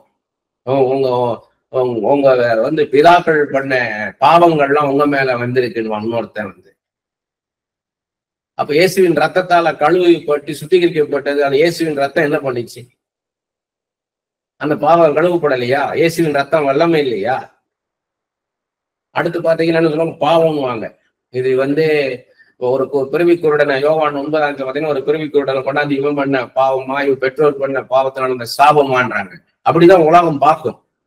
அதையே தீர்க்கதரிசிகள் சொல்றவங்க, தீர்க்கதரிசி சொல்றவங்க அதே மாதிரி சொல்லுவாங்க. இது பாவம்னுவாங்க, இது சாபம்னுவாங்க, இது சூனியம்னுவாங்க, சூனியம் வச்சிருக்காங்கன்னுவாங்க, அப்புறம் மன்னியாத தன்மைன்னுவாங்க. நீங்க யாரையும் மன்னிக்காம இருக்கிறீங்களா? மன்னிக்காம இருப்பீங்க, அந்த மன்னிங்க. ஏன்னா அவங்களுக்கு அப்படியே மெத்தட், அது ஒவ்வொருத்தரும் ஒரு மெத்தட்ல இருப்பாங்க. நான் ஒரு இடத்துக்கு ஒரு சகோதரி கூட்டிட்டு போயிருந்தாங்க, ஒரு கூட்டத்துக்கு போயிருந்தோம். ஒரு கிட்டத்தட்ட ஒரு 200-250 பேர் இருப்பாங்க அந்த இடத்துல. 250 பேருக்கு பிசாசு விரட்டுறாரு அந்த ஊழியக்காரர். ஒருத்தருக்கு கூட தீர்க்கதரிசன வார்த்தை வரல. தீர்க்கதரிசன வார்த்தை இல்ல சார். சாதாரண ஜெபம் பண்ணலாம், ஆண்டவரே இவங்களுக்கு விடுதலை தாருங்கப்பா, சுகம் தாருங்கப்பா. எல்லாத்துக்குமே பிசாசை விரட்டிட்டு இருக்கிறார். அதுவும் ஒரு டெக்னிக், அந்த கைய யூஸ் பண்ற விதம், பின்னாடி 2 பேர் தாங்கிறதுக்கு நிக்கிறது, அவங்க செய்தி காமிக்கிறது, பின்னாடி வந்துக்குவாங்க. ஏன்னா பெரிய பவர் வர போகுது, பின்னாடி வாங்கணும் வேண்டியது. ஒரு 2 பேர் 4 பேர் நின்றுக்குவாங்க. அப்படியே நெத்தியை பிடிச்சி ஒரு கையில வச்சு தள்ளுறது, வயிற்றுக்குள்ள விரல வச்சு தள்ளுறது, காலை வச்சு தட்டி விடுறது, இதெல்லாம் ஒரு டெக்னிக். அடுத்து பிசாசு, அந்த ஆவி வந்திருக்கு, இந்த ஆவி வந்திருக்கு, இப்படி வந்திருக்கு, பிசாசு நிக்கிறான், சாத்தானே நிக்கிறான். அப்ப கர்த்தர் என்ன சொல்லியிருக்கிறாரு வேதத்துல? இந்த உலகத்தில் இருப்போனே உனக்குள்ள இருக்கிற நான் பெரியவர், நீ என்னோட இருக்கிறியா, நான் உனக்குள்ள இருக்கிறானா? கர்த்தருடைய ஆவியானவர் எங்க உண்டு அங்க விடுதலை உண்டுன்னு சொல்லியிருக்கிறாரு. அப்ப ஆண்டவர் எனக்குள்ள ஆண்டவரோட நம்ம இருந்தோம்னா பிசாசு வருவானா?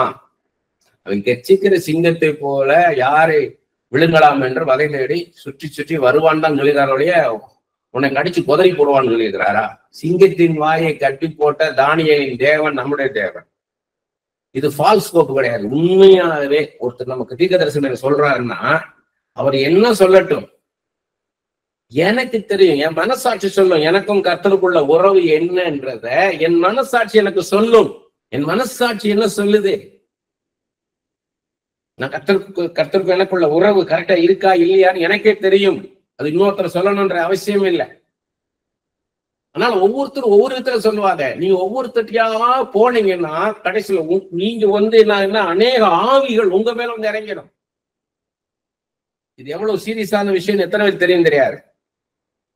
நீ கள்ள தீர்க்கதரிசிகள் நான் எடுக்கல, அப்படியே அதை ஸ்கிப் பண்ணிட்டு போறேன். கடைசியா அதை எடுக்கலான்ட்டு கள்ள போதகம், கள்ள தீர்க்கதரிசிகள், அந்தி கிறிஸ்து, இதெல்லாம் நான் ஸ்கிப் பண்ணிட்டு போறேன். என்னோட இதுல பாத்தீங்கன்னா நான் அந்த பச்சை கலர்ல எழுதி வச்சிருக்கிறதெல்லாம் அந்தி கிறிஸ்துவ பத்தியும் கள்ள கிறிஸ்துவும் கள்ள போதகள் பத்தி எழுதி வச்சிருக்கிறேன்.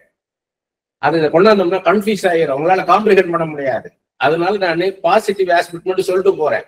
நெகட்டிவ் ஆஸ்பெக்டை கடைசியில வரலாம். இன்னும் இருக்குது, நிறைய இருக்குது. அநேக போதனைக்குள்ள போகக்கூடாது. அநேகத்தை போனா ஒவ்வொருத்தரும் ஒவ்வொரு மெத்தட் சொல்லும் போது என்ன ஆகும்? ஒரு குறிப்பிட்ட ஊழியக்காரர் இல்ல, அவரு வெளிநாட்டுக்காரர், ஒவ்வொரு பொருளுக்குள்ளேயும் ஒரு ஆவி இருக்குன்னு. உங்க வீட்டுல தொங்குற ஒவ்வொரு படத்துக்குள்ளேயும் ஒரு ஸ்பிரிட் இருக்கும், ஈவில் ஸ்பிரிட் இருக்குன்னு. ஒரு பொம்மை வச்சிருந்தீங்கன்னா அந்த பொம்மைக்குள்ள ஒரு ஈவில் ஸ்பிரிட் இருக்குன்னு. அந்த ஆவியெல்லாம் வெளியே வந்துடும் ராத்திரியில அப்படின்னு. அப்ப அப்படியெல்லாம் வந்துச்சுன்னா அப்ப ஆண்டவர் எங்க இருக்கிறார்? நமக்கு பாதுகாப்பே இல்லையா? நம்மளுக்கு அடைக்கலம் இல்லையா? கேடயம் இல்லையா? நம்மளுக்கு அரணா இல்லையா? கோட்டையா இல்லையா? நம்மளை கைவிட்டாரா? நீங்க ஆண்டவரோட நெருங்கி இருந்தீங்கன்னா நீங்க பைபிளை படிக்க படிக்க படிக்க நீங்க வணங்குகிற தெய்வம் யாருன்னு தெரியும். இதுதான் ஒவ்வொருத்தரும் சொல்லுவாங்க. அதுக்குதான் நம்ம தீர்க்கதரிசினா யாரு, தீர்க்க தரிசனம்னா என்னன்றது in-depth தெரிஞ்சுக்கிடணும். the depth of the prophecy, அதான் தீர்க்க தரிசனத்தின் ஆழங்கள். அது தெரிந்து கொள்ளணும்.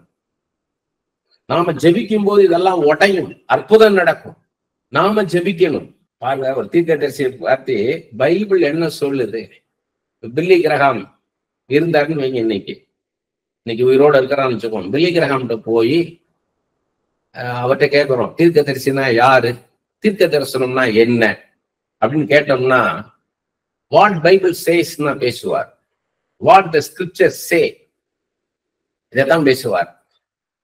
பைபிள்ல என்ன இருக்கோ அதை எடுத்து பேசுவார். அப்படி பார்த்தோம்னா பைபிள் என்ன சொல்லுது அப்படின்னு கேட்டீங்கன்னா, தீர்க்க தரிசி அப்படின்னா உபாகம் 34 அதிகாரம் 10 முதல் 12 வசனம். மோசே எகிப்து தேசத்திலே பார்வோனுக்கும் அவனுடைய எல்லா ஊழியக்காரருக்கும் அவனுடைய தேசம் அனைத்திற்கும் செய்யும்படி கர்த்தர் அவனை அனுப்பி செய்வித்த சகல அடையாளங்களையும் அற்புதங்களையும் என்ன சொல்றார் பாருங்க. மோசே எகிப்து தேசத்திலே பார்வோனுக்கும் அவனுடைய ஊழியக்காரருக்கும் அவனுடைய தேசம் அனைத்திற்கும் செய்யும்படி கர்த்தர் அவனை அனுப்பி செய்வித்த சகல அடையாளங்களையும் அற்புதங்களையும் அவன் இஸ்ரவேல் எல்லாருக்கும் பிரத்யட்சமாய் ஃபர்ஸ்ட் எகிப்து தேசத்துல உள்ள பார்வோன் அவனுடைய ஊழியக்காரங்க அவனுடைய ஜனங்கள்.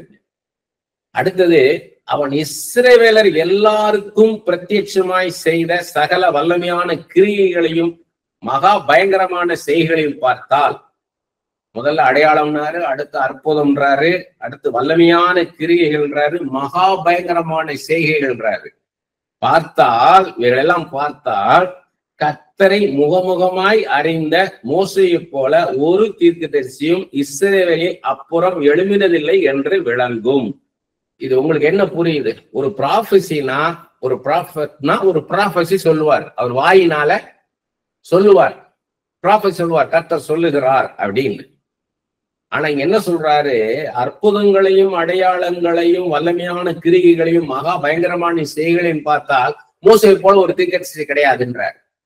அப்படி கனெக்ட் பண்ணி சொல்லுங்க பார்ப்போம். மிராக்கிள் நடக்கிறதுனால ப்ராஃபட்ன்றார். அந்த ப்ராஃபஸின்றது ஒரு வாயினால ஒருத்தர் சொல்லுவார், நம்ம காதுனால கேட்போம், அதுதானே பேசுறது தானே, ஓரல் ஸ்டேட்மெண்ட் தான் ப்ராஃபஸி. ஆனா இவர் பைபிள் என்ன சொல்றாரு? அற்புதங்களும் அடையாளங்களும் நடக்கும், வல்லமையான கிரியை நடக்கும்ன்றாரு. அது நடந்ததுன்னா அவன் மெய்யான தீர்க்கதரிசின்றாரு. அப்போ ஒரு ப்ராஃபட்டுக்கும் இதுக்கு என்ன சம்பந்தம்? எப்படி நீங்க கனெக்ட் பண்ணிக்கலாம்? ஈஸியா ஒரு கிடைக்கக்கூடிய ஒரு பொருள், எளிதாக ஒரு கிடைக்கக்கூடிய ஒரு பொருளை ஆண்டவர் சொல்றாரு உங்களுக்கு அது கிடைக்கும் அப்படின்னாருன்னா அது லேசான காரியம், கடினமான காரியம் வச்சுக்கோங்க. இப்ப அமெரிக்காவுக்கு விசா கிடைக்கிறது எவ்வளவு கஷ்டம் எல்லாருக்கும் தெரியும். அமெரிக்காவுக்கு விசா கிடைக்கிறது சாதாரணமான காரியம் கிடையாது. அது வெரி வெரி டஃப். அது காட்ஸ் கிரேஸ் இல்லாம போக முடியாது. ஆனா ஆண்டவர் சொல்றாருன்னு வைங்க, ஒருத்தருக்கு ப்ராஃபஸியா, உனக்கு அமெரிக்காவுக்கு விசா கிடைக்கும், சீக்கிரத்துல அமெரிக்க தேசத்துக்கு நான் உன்னை கொண்டு போவேன் அப்படின்னு சொல்றாருன்னு வைங்க. அது கேட்கறவங்களுக்கு எப்படி இருக்கும்னா, impossible, is not at all possible, இல்லை நாட் அட் ஆல் பாசிபிள் மேலதான் இம்பாசிபிள். இது நடந்தா ஒரு பெரிய மிராக்கிள், அந்த காரியம் நடக்கும். எப்படி இருக்கு யோசித்து பாருங்க. ஒருத்தர்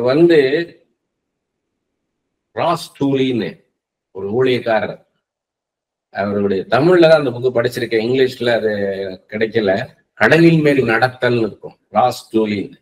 அவர் சொல்றாரு, அவர் பிளைட்ல போயிட்டு இருக்கும்போது ஆண்டவர் சொல்றாரு அவர்கிட்ட ஒரு பெரிய ப்ராஜெக்ட் பண்றதுக்கு. இவர் கையில பைசாவே கிடையாது. ஆண்டவர் சொல்றாரு, நான் உனக்கு தருவேன்றாராம். நான் உனக்கு தருவேன் அமௌண்ட். பாத்தீங்கன்னா ஒரு ஃபோன் கால் வருது அவருக்கு. அந்த ஃபோன் கால் பாத்தீங்கன்னா அன்னோன் நம்பர். இவர் யாருன்னு நம்பர் வருது எடுத்தா, ஏதோ ஒரு கடல்ல ஒரு கப்பல்ல ஒரு பெரிய ரிச் மேன் டிராவல் பண்ணிட்டு இருக்கிறாரு. அவரு கேட்கிறாரு, உங்க பேர் இதுதானான்றாரு. ஆமான்னு உடனே உங்க அக்கௌண்ட் நம்பர் சொல்லுங்கன்றாரு. நீங்க யாரு என்னன்றாரு. இல்ல, ஆண்டவர் என்கிட்ட பேசினாரு, உங்களுக்கு அந்த அமௌண்ட் அனுப்பணும்னு சொன்னாரு, நீங்க உங்க பேங்க் அக்கௌண்ட் நம்பர் சொல்லுங்கன்றாரு. வித்தின் 10 to 15 minutes பாத்தீங்கன்னா அந்த ஹெவி அமௌண்ட் இவருக்கு டிரான்ஸ்பர் ஆயிடுச்சு. அதே மாதிரி நிறைய அற்புதங்கள் நீங்க கிடைச்சா பாருங்க. ராஸ் டூலின் கடலின் மேல் நடத்தல் இந்த புக்கு பேர். பல வருஷங்களுக்கு முன்னாடி நான் படிச்சது. இப்ப இது இந்த மூவ்மெண்ட்ல எனக்கு அது ஞாபகத்துக்கு வருது. ஆண்டவர் எப்படி செய்வாருன்னு. ஒரு கண்ட்ரிக்கு போகணும், அவருக்கு பாஸ்போர்ட் அந்த விசா கிடையாது, பாஸ்போர்ட் இருக்கான விசா கிடையாது அந்த கண்ட்ரிக்குள்ள போறதுக்கு. நீ போ, நான் தருவேன்றாரு ஆண்டவர். இவர் போறாரு, ஆண்டு வேலை ஒருத்தரை மீட் பண்றாரு, அவர் அதை செஞ்சு கொடுக்குறாரு அவருக்கு. அப்படி பண்ணுவார். நீங்க வேற ஒரு கண்ட்ரிக்கு போகணும், அந்த கண்ட்ரிக்குள்ள போகவே முடியாது, இன்னொரு கண்ட்ரில ஒருத்தரை சந்திக்க வைப்பாரு உங்களை. அதை ஒரு தீர்க்கதரிசனம் ஒருத்தர் சொன்னா அப்படி இருக்கும். யோசித்து பாருங்க. நீங்க போக வேண்டியது ஒரு ஈஸ்ட் டைரக்ஷன் வச்சுக்குவோம். ஆனா அவர் சொல்றாரு, நீங்க வெஸ்ட்ல ஒரு கண்ட்ரிக்கு நீங்க போகும்போது அங்க ஒருத்தனை சந்திப்பீங்க, அவன் மூலமா நீங்க அங்க போவீங்கன்னா எப்படி இருக்கும்? பல வருஷங்களுக்கு முன்பா எங்க வீட்டுக்கு வந்த ஒரு ஊழியக்காரருக்கு சொன்னேன் நான். சொன்னாரு, எல்லா ஊழியக்காரரும் வெளிநாடுலாம் போய் ஊழியம் பண்றாங்க. எனக்கு வந்து நல்ல gifted person, word of knowledge எல்லாம் அப்படி ஆப்ரேட் ஆகும் அவருக்கு. அவர் வந்து சொல்றாரு, எல்லாரும் போறாங்க வராங்க, எனக்கு எங்கேயுமே நான் போக முடியாது, கிராமத்துக்குள்ளே இருக்கிறேன். அதனால இப்போ உங்களை ஜலந்தருக்கு உங்களை கூப்பிடுவாங்க பஞ்சாப்ல, அதை இங்க வந்துட்டு மறுத்துறாருங்க. அந்த இன்விடேஷனை நீங்க அக்செப்ட் பண்ணி அங்க போங்க, அங்க ஒருத்தர் வருவாரு, ஒரு மனுஷன் வருவான், அவன் வந்து உங்களை வெளிநாட்டுக்கு கூட்டு போவான். அதுக்கப்புறம் பாத்தீங்கன்னா இன்னைக்கு வரைக்கும் அவர் ஃபாரின் தான் சுத்திட்டு இருக்கிறாரு, எங்கெங்கோ போய்கிட்டு இருக்கிறாரு. நானே அவரை சந்திக்க முடியல. அப்படி ஆண்டவர் நடத்துவார். இதுதான் அற்புதங்களை அடையாளம் கண்டா கர்த்தரை முகமுகமாய் கர்த்தரோடு நெருங்கி இருக்கிற தீர்க்கதரிசிய அந்த க்ளோஸ் ரிலேஷன்ஷிப் அதான் அங்க மீன் பண்ற. அந்த க்ளோஸ் ரிலேஷன்ஷிப் தான் அவ்வளவு பெரிய மிராக்கிளை கொண்டு வருது.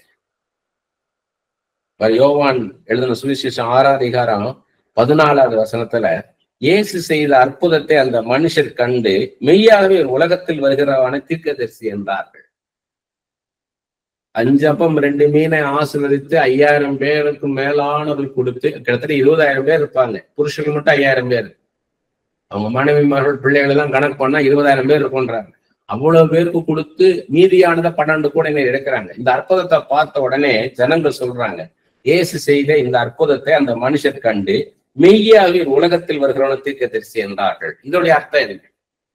அங்க நீங்க பாத்தீங்க வந்து மோசே வந்து ஆண்டவர் சொல்லிதான் செஞ்சாரு. அவரா மாம்சத்துல பேச நிச்சயமா நடக்காது. ஆண்டவர் பேசி அவ்வளவு பெரிய ஒரு மிராக்கிள்.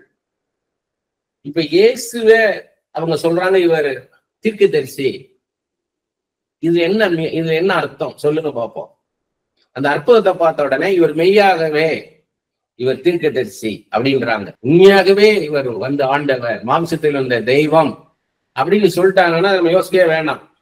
சிஸ்டர் சொன்ன மாதிரி இது கரெக்ட். ஏன்னா நம்ம யோசிக்க வேண்டாம் இதை பத்தி. ஏன்னா இங்க வந்து ஒரு மிராக்கிளை பார்த்தாங்க, இஸ் காட், அவர் ஆண்டவர், ஒரு மனுஷனால செய்ய முடியாது, இது ஆண்டவர் தான் அப்படின்னு சொன்னா பரவாயில்ல. இவர் தீர்க்கதரிசின்றாங்க.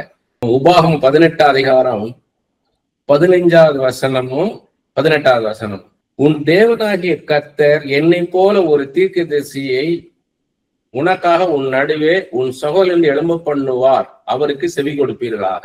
இது மோசே வந்து ப்ராஃபஸி சொல்றார், என்னை போல ஒரு ப்ராஃபட் வருவார் என்றார். 18வது வசனத்துல, உன்னை போல ஒரு தீர்க்கதரிசியை நான் அவர்களுக்காக அவர்கள் சகோதரன் எழும்ப பண்ணி என் வார்த்தைகளை வாயிலே அருளுவே, நான் அவர் கற்பிப்பதெல்லாம் அவர் அவர்களுக்கு சொல்லுவார். இது ஆண்டவர் வந்து மோசேக்கு சொல்றார், உன்னை போல ஒரு ப்ராஃபட்டை நான் கொண்டு வருவேன்றார். அப்ப இது யாரு சொல்றாருன்னா இயேசு சொல்றார். இந்த ப்ராஃபஸி இது வந்து ஆண்டவர் வந்து மோசேக்கு சொல்றாரு, இப்ப எப்படி நான் ஒரு ப்ராஃபட்டா, 90 ப்ராஃபட்டா, மகா வல்லமையான தீர்க்கதரிசியை பயன்படுத்துறேனோ இதே போல ஒரு ப்ராஃபட்டா வருவாரு. ஆண்டவர் வந்து ஒரு ப்ராஃபட்டா வருவாருன்றார். ஆனா இங்க அதுக்கு மேல ஒரு ஆழம் இருக்கு. ஏன்னா நம்மளாக ஒரு புரிஞ்சுக்கிட்டு அதை அப்படியே நம்ம பேசிடக்கூடாது. ஆண்டவர்கிட்ட உட்கார்ந்து அது முழுமையான ரெவலேஷன் கிடைக்கிற வரைக்கும் ஆண்டவர்கிட்ட காத்திருக்கணும். அப்பதான் இதை வச்சு உங்களுக்கு இன்னொருத்தருக்கு ப்ராஃபஸி சொல்ல முடியும். நீங்க சரியாக ஒரு வசனத்தை புரிஞ்சிக்காம அந்த வசனத்தை தீர்க்கதரிசனம் சொல்லக்கூடாது. எப்படி ஒரு மெடிடேட் பண்ணணுன்றதுக்காக நான் சொல்றேன். நான் இப்போ ஒரு இடத்துல ஆண்டவர் சொல்றாரு, இது மனிதனால் கூடாத காரியம் தேவனால் எல்லாம் கூடும். It is not possible with men, it is possible with God. Nothing is impossible for God என்ற உடனே நம்ம ஆமேன்னு அதை எடுத்துக்கிறோம். ஆனா எந்த கான்டெக்ட்ல அதை சொன்னாருன்னு பார்க்கணும். அதை வந்து அதை புரிஞ்சுக்கிடணும். அது கரெக்ட் ஃபேக்ட். இப்ப அவங்க சொன்ன மாதிரி ordinary man can do the miracle, only God can do the miracle. மனுஷனால முடியாது, சாதாரண ஒரு மனுஷனால அற்புதம் செய்ய முடியாது, ஆண்டவர் தான் செய்ய முடியும். அது கரெக்ட். ஆனா இங்க என்ன கான்டெக்ட்லன்றது நம்ம சரியா புரிஞ்சுக்கணும். அதுக்காக சொல்றேன் நான், அதுக்கு இது சம்மந்தம் இல்லை. ஆனாலும் எப்ப சொல்றான்னு கேட்டீங்கன்னா, ஐஸ்வர்யத்தின் மேல நம்பிக்கை வச்சிருக்கான் ஒருத்தன், அவன் வந்து அந்த ஐஸ்வர்யத்தை விட்டுட்டு வாழ்றாரு, அதை எடுத்து கூட அவனுக்கு மனசு இல்லை, போயிட்டான். அப்பதான் சொல்றாரு, ஊசியின் காதிலே ஒட்டகம் நுழைவதை காட்டிலும் ஒரு ஐஸ்வர்யவான் பரலோக ராஜ்யத்திலே நுழைவது அரிதான காரியம்ன்றார். ஏன்னா அவனுக்கு அந்த ஐஸ்வர்யத்து மேல உள்ள நம்பிக்கையை அவனால் எடுத்து போட முடியாது. நிறைய அந்த ஊசி ஒட்டகம்ன்றது நான் ஏற்கனவே பல தடவை சொல்லியிருக்கேன். ஒரு தடவை இதுல புரியுறதுக்காக நான் சொல்றேன். அந்த காலத்துல ஒரு நகரத்தை சுற்றி காம்பவுண்ட் வால் இருக்கும். யானையே கொண்டு போலாம் கொண்டு வரலாம், அவ்வளவு பெரிய வாசல் இருக்கும். ஆனா ராத்திரி அதை அடைச்சிருவாங்க. பக்கத்துல ஊசி கோபுரம்னு ஒண்ணு இருக்கும். அதுல உள்ள ஒரு சின்ன கேட் தான் திறந்திருக்கும். இப்ப இவங்க ஒட்டகங்கள் கழுதைகள் மேல பொதியோட வந்தாங்கன்னா அது உள்ள போக முடியாது. இந்த சுமையெல்லாம் எடுத்து வச்சுட்டு கழுதையாவது ஒட்டகத்தை முதல்ல கொண்டு போயிடணும்.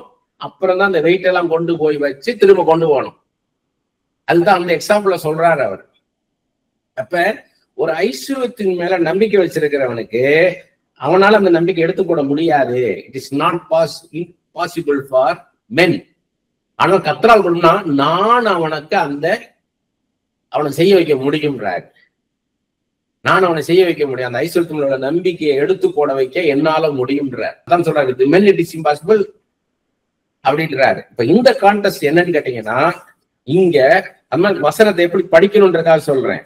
யோவான் எழுதின சுவிசேஷத்துல நீங்க 4ஆம் அதிகாரத்துல பாத்தீங்கன்னா, சமாரிய ஸ்திரீட்ட பேசும்போது இவரை சொல்றாரு, பேசிட்டே வர்றாரு. கிணத்து தண்ணீரை குறிச்சு அவ பேசுறா, இவர் ஜீவ தண்ணீரை குறிச்சு பேசுறாரு. அவ அந்த தண்ணியை குடிச்சா தாகம் உண்டாகுன்றா. இவர் சொல்றாரு, நீ என்னட்டு தண்ணி குடிச்சா தாகமே வராதுன்றார். அப்படிலாம் சொல்லிட்டு வரும்போது, உன் புருஷனை இங்க கூட்டிட்டு வான்றாரு. எனக்கு புருஷன் இல்லைன்றா. அவர் சரிதான், ஏற்கனவே உனக்கு 5 பேர் இருந்தா அவங்க புருஷன் கிடையாது, இப்போ இருக்கிற அவனுக்கு புருஷன் கிடையாதுதான்னு சொல்றாரு. அப்ப அவர் சொல்றா பாருங்க, யோவான் 4ஆம் அதிகாரம் 19வது வசனத்துல, அப்பொழுது அந்த ஸ்திரீ அவரை நோக்கி, இயேசு கிறிஸ்து நோக்கி, ஆண்டவரை நீ தீர்க்கதரிசி என்று காண்கிறேன்.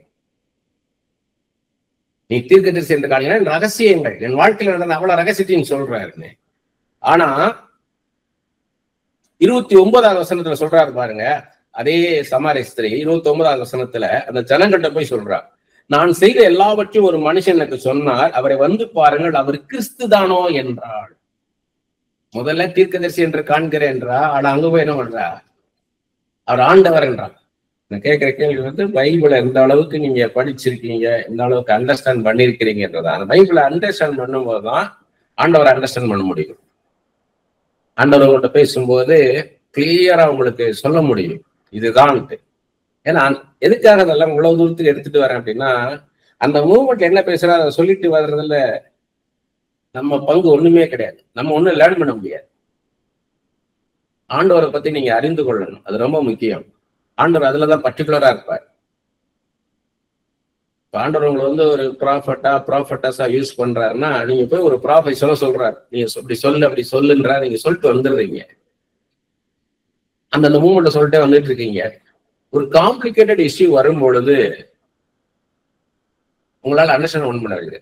அந்த சிச்சுவேஷன் வந்து காம்ப்ளிகேட்னு தெரியும், ஆனா அதுக்கு எப்படி ப்ராஃபஸி சொல்றதுன்றதுல உங்களுக்கு கஷ்டமாயிடும். ஏன்னா ஆண்டவர் அண்டர்ஸ்டாண்ட் பண்ணணும். அப்ப என்ன பண்ணுவாருன்னா, ஆண்டவர் உங்களை மினிஸ்ட்ரியில யூஸ் பண்ணுவாரு. இப்படி சொல்லுன்றவாரு. எங்க கூட்டம் நிறைய இருக்கும். அந்த நேரத்துல இதை இப்படி சொல்லு, இப்படி சொல்லு, உங்களுக்கு இப்படி சொல்லு, அவங்களுக்கு அப்படி சொல்லு, உங்களுக்கு அப்படி சொல்லுன்னுவாரு. ஒரு 4 பேர் ஃப்ரெண்ட்ஸ் வந்து நிற்பாங்க. 4 பேரும் +2 மட்டும் வந்து நின்றுட்டு இருப்பாங்க. காலேஜுக்கு போகணும் அப்படின்ற ஸ்டேஜில் வந்து நிற்பாங்க. 4 பேருமே காலேஜுக்கு போகணும் ஸ்டேஜில் வந்து நிற்பாங்க. ஆனா ஆண்டவர் பார்த்தீங்கன்னா 4 பேருக்கு விதவிதமா சொல்ல வைப்பார். நமக்கு ஆச்சரியமா இருக்கும். 4 பேருக்கும் காலேஜ்ல போங்க, நல்லா படிங்க அப்படின்னு மாதிரி, இவங்க டாக்டரா போ, நீ இன்ஜினியரா போ, நீ ஆர்கிடெக்டா போ, நீ ஆர்டிபிஷியல் இன்டெலிஜென்ஸ்ல போ, நீ கம்ப்யூட்டர் சயின்ஸ்ல போன்னு சொல்லணும்னு நினைப்போம். இப்படித்தான் சொல்லுவார்னு நினைப்போம். ஆனா ஆண்டவர் ஒவ்வொருத்தருக்கும் ஒவ்வொரு விதத்துல பேசுவார். அது ஏன்னா அவங்களுடைய நேச்சர், அவங்களுடைய விஷ், டிசைர், அதை பேஸ் பண்ணி நமக்கு சொல்லுவார். அடுத்து ஃபேமிலி சிச்சுவேஷன் அதை வச்சு சொல்லுவார். ஒரு பொண்ணு பாத்தீங்கன்னா, சமீபத்துல ஒரு ஒரு ஒரு ரொம்ப ஒரு சேரி, அது குப்பம், ஏழை ஜனங்கள், அப்போல ஏழை ஜனங்கள் மத்தியில ஊழிச்சிருக்கா. நான் மனைவி போயிருந்தோம். கொஞ்சம் பேர் தான், ஒரு 20-25 பேர் கூட இருக்க மாட்டாங்க. அதெல்லாம் அதுல ஒரு பொண்ணு பாத்தீங்கன்னா பைபிள் வசனத்தை அப்படி சொல்லுது. ஒரு 40 நாள் உபவாசம் பண்ணியிருக்காங்க அந்த சபையில.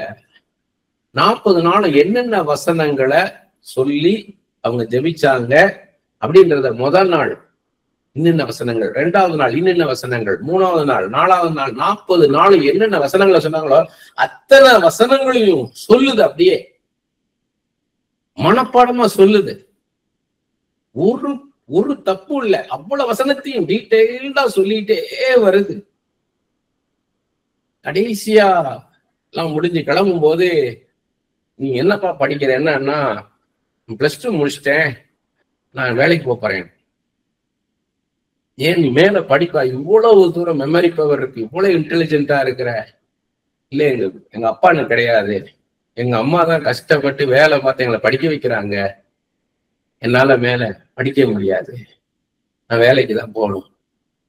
எவ்வளவு கஷ்டம் பாருங்க. அப்ப அந்த சூழ்நிலையை பார்க்கும்போது அப்பதான் எனக்குள்ள இந்த மாதிரி பிள்ளைகள்லாம் படிக்க வைக்கணும். அதே மாதிரி அடுத்த ஒரு சர்ச்சுக்கு போனோம். ஒரு சர்ச்சு முடிச்சுட்டு அடுத்த சர்வீஸ்க்கு போகணும், இன்னொரு இடத்துக்கு அந்த சர்வீஸ்க்கு போகணும். இது வழிகாட்டுறதுக்காக ஒரு பொண்ணு வந்துச்சு. அந்த பொண்ணு வந்துட்டு எல்லாம் அந்த இடத்துல ஊழியெல்லாம் முடிச்சு ஒன்று ஹெல்ப் பண்ணுது எங்களுக்கு காரில் ஏறதுக்கு. அப்ப நான் கேட்கறேன், நானு நீ என்னப்பா பண்றேன்னா, கண்ணுல இருந்து கண்ணீரா வருது. என்னன்னா, எனக்கு நர்சிங் கோர்ஸ் படிக்கணும்னு ஆசை, ஆனா எங்க வீட்டுல வசதி இல்லை, அதனால நான் இப்ப வேலைக்கு போறேன், வேற வேலைக்கு போய்கிட்டு இருக்கேன். இதெல்லாம் எது காமிக்கிறேன்னா, எனக்குள்ள இந்த மாதிரி பிள்ளைகளை படிக்க வைக்க முடியல நம்மளால. இந்த மாதிரி பிள்ளைகளை படிக்க வைக்கணும். படிக்க வச்சு நம்ம ஒரு ஹெல்ப் கூட பண்ண முடியாம இருக்கமே, கஷ்டமா இருந்துச்சு எனக்கு. ஆண்டவர் எப்படி பரிதவிச்சார், எப்படி மனதுருகனார்ன்றது இந்த மாதிரி காரியங்களா வரும். வெறுமன வீட்டுக்குள்ள உட்காந்துட்டு எனக்கு மனதுருக்கத்தை தவிர மனதுருக்கத்தின் ஆவியால நிரப்புங்க பண்ணலாம் வராது. ஃபீல்டுக்கு போகணும், அந்த இடத்துல போய் நின்னாதான் தெரியும். சுனாமி வந்த டைம்ல இங்க சென்னை மெரினா பீச்ல இருந்து நாகப்பட்டினம் வரைக்கும் டிராவல் பண்ணேன். வேர்ல்டுல இருந்து அவ்வளவு பேர் வந்திருந்தாங்க. ஒரு 12 பேர் எக்ஸ்பர்ட்ஸ். அவங்க எல்லாமே அவங்க ஸ்பான்சர் பண்றவங்க, எனக்கு தெரியாது. இந்தியன் கவர்மெண்ட் கிட்ட அவங்க வந்து பெர்மிஷன் கேட்டு அதை ஃபுல்லா சர்வே பண்ணிட்டு வந்திருக்காங்க, எனக்கு தெரியாது. எனக்கு ஒரு ஃப்ரெண்டு கான்டாக்ட் பண்ணி உங்களோட போய் கேமரா பண்ணி கொடுக்க முடியுமான்னு கேட்டார். எல்லாம் டாக்குமெண்ட் பண்ணணும், டாக்குமெண்ட்ரி மாதிரி எடுத்து கொடுக்கணும் அப்படின்னு. அவங்களோட டிராவலிங் பண்ணி பார்க்கும்போது ஒரு பர்டிகுலர் இடத்துக்கு போகும்போது அதுல உள்ள அந்த டீம் மெம்பர் ஒரு சிஸ்டர் இறங்கி அந்த சேரி குப்பம் அவங்க இறங்கிட்டு நான் வரலன்ட்டாங்க. Remaining life I want to leave with them, I want to help them. நான் வரலன்ட்டாங்க. அவங்களை இவங்க எல்லாம் சேர்ந்து எவ்வளவோ கன்வின்ஸ் பண்ணி பார்த்தாங்க. அவங்க கையில இருக்க அவ்வளவு பொருட்களை எடுத்து கொடுத்துட்டாங்க. எவ்வளவு பணம் இருந்ததோ, பொருட்கள் இருந்தது எல்லாத்தையும் எடுத்து கொடுத்துட்டாங்க. அவங்க கையில காலில் என்னென்ன போட்டிருந்தாங்களோ எல்லாத்தையும் எடுத்து, ஒண்ணுமே கிடையாது, நான் அங்கேயே இருந்துறேன், ரிமைனிங் லைஃப் நான் வரல, நீங்க போயிட்டு வாங்கன்ட்டாங்க. ஆனா ஒரு சும்மா போய் ஏதோ ஒரு தீர்க்க தரிசனம் தானே அப்படி போய் பேசிட்டு வரக்கூடாது. நீ பாத்தீங்கன்னா இங்க ஜீசஸ பாத்தீங்கன்னா நிறைய காரியங்கள் இருக்காத. அவர் நாயின் ஒரு விதவையின் மகனை உயிரோடு எழுப்பணும்னு மகா தீர்க்க தரிசியான ஒரு நம்ம மத்தியிலே வந்திருக்கிறார். அவர் ப்ராஃபட் தான் சொல்லிட்டே வராங்க இயேசுல. அதெல்லாம் நான் ஒரு ஒன்னாக சொல்ல முடியும். இயேசு வந்து அவர் தீர்க்கதரிசி என்று காண்கிறேன், வந்து அற்புதத்தை பண்ண உடனே அவர் தீர்க்கதரிசி என்று காண்கிறேன்றாங்க. பாருங்க, யோவான் 9:17 பாருங்க, அந்த குருடனுடைய கண்களை திறந்த சொன்னேன் பாருங்க. மறுபடியும் அவர்கள், அதாவது பரிசேயர், குருடனை நோக்கி உன் கண்களை திறந்தானே, அவனை குறித்து நீ என்ன சொல்கிறாய் என்றார்கள். அதற்கு அவன், அவர் தீர்க்கதரிசி என்றான். உன் கண்ணை திறந்தானே, அது யாருன்னு கேட்டா, அவன் தீர்க்கதரிசி என்று காண்கிறேன். லூக்கா 7:11-16 தான் பார்த்தோம். நாயின் உதவியின் மகனை உயிரோடு எழுப்பணும்னே மகா தீர்க்கதரிசியால வந்திருக்கிறார்ன்றாங்க. அதே மாதிரி மத்தேயு 26 67-68 வசனத்திலையும், மார்க்கு 14 65 வசனத்திலையும், லூக்கா 22 64 வசனத்திலையும் பேசுவாங்க.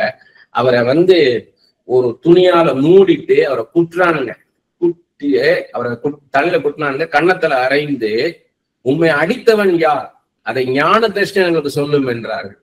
உன்னை அடிச்சது யாரு? கண்ணை மூடிட்டானுங்க, துணியை போட்டு மூடிட்டு அடிச்சுட்டு, உன்னை அடிச்சது யாரு? நீ ஞான திருஷ்டிக்காரன்ல, நீ சொல்லுன்றாங்க. அதே இது பாருங்க, மத்த 21 23 26 வசனத்துல, அந்த 26 வசனத்துல யோவானை தீர்க்கதரிசி என்று எண்ணுகிறார்களே. பிரதான ஆசாரியரும் ஜனத்தின் மூப்பரும் யோவானை தீர்க்கதரிசின்னு நின்னுனால பயந்தார்கள் இருக்கு, பயந்தாங்கன்னு இருக்கு. 45 46 வசனம் அதுலயே அவரை பிடிக்க வகைகடினார்கள், ஆகிலும் ஜனங்கள் அவரை தீர்க்கதரிசி என்று எண்ணினபடினால் அவர்களுக்கு பயந்திருந்தார்கள். இயேசு தீர்க்கதரிசின்னு நினைச்சதுனால பயந்தாங்க, அவரை பிடிக்கன்றாங்க. மத்தேயு 14 வசனத்துல ஏரோது அவனை, யாராவது யோவான் ஸ்நானகனை கொலை செய்ய மனதாய் இருந்தும் ஜனங்கள் அவனை தீர்க்கதரிசி என்று எண்ணினபடியால் அவர்களுக்கு பயந்திருந்தான். தீர்க்கதரிசி என்று நினைச்சதுனால பயந்தாங்கன்னு இருக்குது.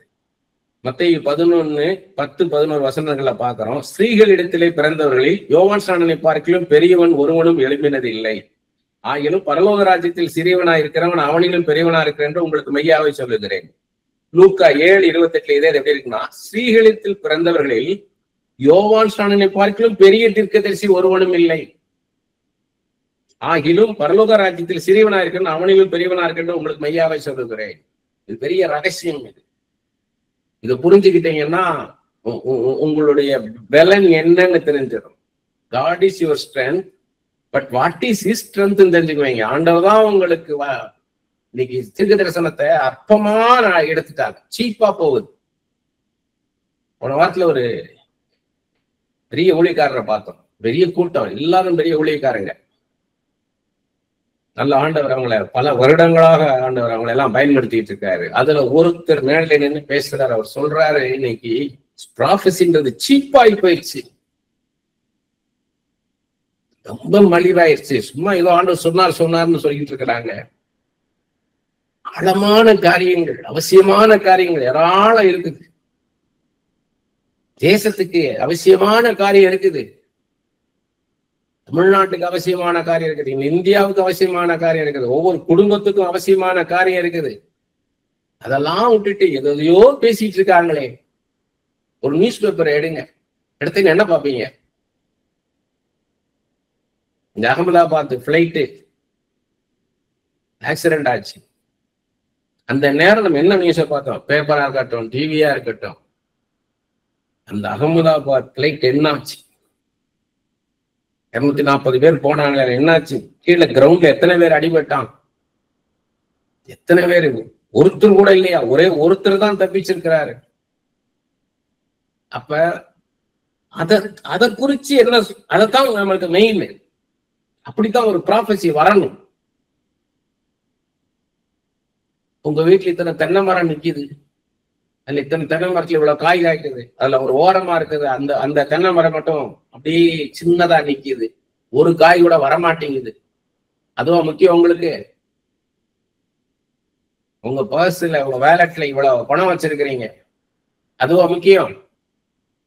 நீங்க 4 பேனா வச்சிருக்கீங்க, ஒரு பேனா அப்படி இருக்கு, அப்படி ஒரு பேனா இருக்குது, இன்னென்ன கலர்ல வச்சிருக்கிறீங்க, அதுவும் முக்கியம். உங்க வீட்டுல ஸ்டவ் 4 இருக்குது, பேனர், அதுல 1 எரியல, 1 பக்குன்னு இருக்குது, எப்ப அணையுமோன்ற மாதிரி இருக்கு, 1 நல்லா எரியுது, இன்னொன்னு சுமாரா எரியுது, இதுவா முக்கியம்? இத்தனை அறைகள் உண்டு, அறைய ஒரு வீட்டை காமிக்கிறார் உங்களுக்கு, இத்தனை அறைகள் இருக்குது, இவ்வளவு ஸ்கொயர் ஃபீட்ல இருக்குது, இவ்வளவு சென்ட்ல இருக்குது, இவ்வளவு பெரிய ஏரியால இருக்குது, ஹார்ட் ஆஃப் தி சிட்டியில இருக்குது, அதை உங்களுக்கு கத்தர் கொடுக்க போறாரு, அதான் முக்கியம். ப்ராஃபட் அப்படின்னா என்னன்னு காமிக்கிறாரு, மிராக்கிள்ஸ். அது என்னன்னு கேட்டீங்கன்னா, எனக்கு கொடுத்த வெளிப்பாடை நான் சொல்றேன். எனக்கு தெரிஞ்சது இல்லை, எனக்கு கொடுத்த வெளிப்பாடு என்னன்னா, ஆண்டவர் ஒரு ப்ராஃபட்டா வருவார்.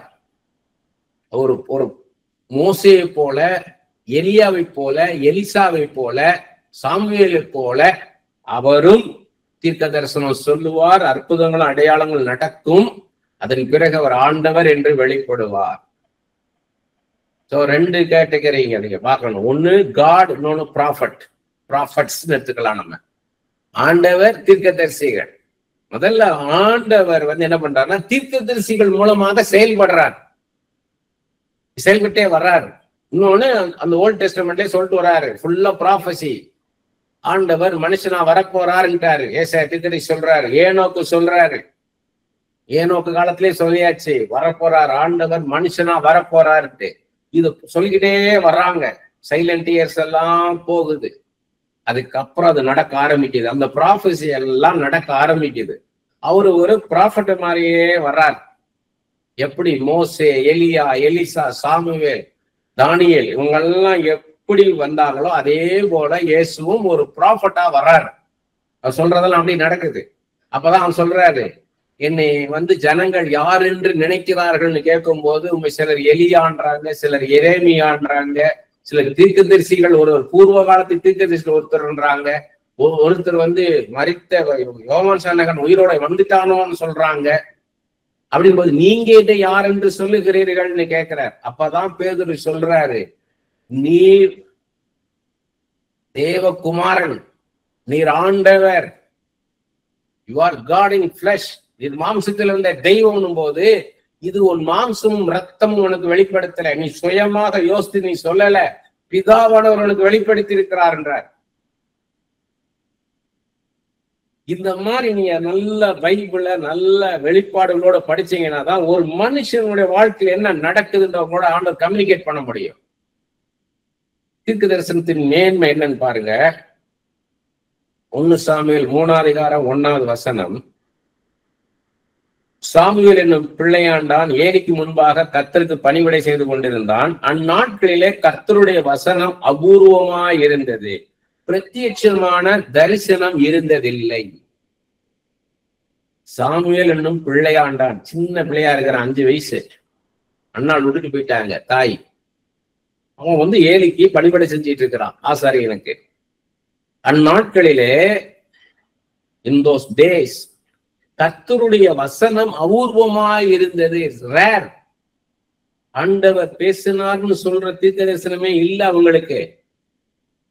அப்படின்னா என்ன அர்த்தம்? there is no prophecy என்ன அர்த்தம்? there is no prophet. தீர்க்கதரிசி இருந்தால் தீர்க்க தரிசனம் வரும். தீர்க்க தரிசனம் இல்லைன்னு என்ன அர்த்தம்? தீர்க்கதரிசி இல்லை. அதான் சொல்றாரு, பிரத்யட்சமான தரிசனம் இருந்ததில்லை. பிரத்யட்சமாக வித் கிளியர் விஷன், ஒரு கிளாரிட்டி இல்லை. தெளிவை தருகிற ஒரு தரிசனம் யாருக்குமே இல்லை. எப்படி இருக்க பாருங்க, யோசித்து பாருங்க. ஆண்டவர் எப்படி கொண்டு வராருன்றதுக்கு அதுக்காக எடுத்து சொல்லிட்டு வரேன் நான். 3:19-21 1 சாமுவேல் 3:19-21 சாமுவேல் வளர்ந்தான், கர்த்தர் அவனுடனே கூட இருந்தார், அவர் தம்முடைய எல்லா வார்த்தைகளிலும் ஒன்றையாகிலும் தரையிலே விழுந்து போக விடவில்லை. சாமுவேல் கர்த்தருடைய தீர்க்கதரிசிதான் என்று தான் முதல் பெயர்செப்பட்டும் உள்ள சகல இஸ்ரவேலுக்கும் விளங்கினது. கர்த்தர் பின்னும் சீலோவிலே தரிசனம் தந்தருளினார். கர்த்தர் சீலோவிலே தம்முடைய வார்த்தையினாலே சாமுவேலுக்கு தம்மை வெளிப்படுத்தினார். சொல்றாரு பாருங்க.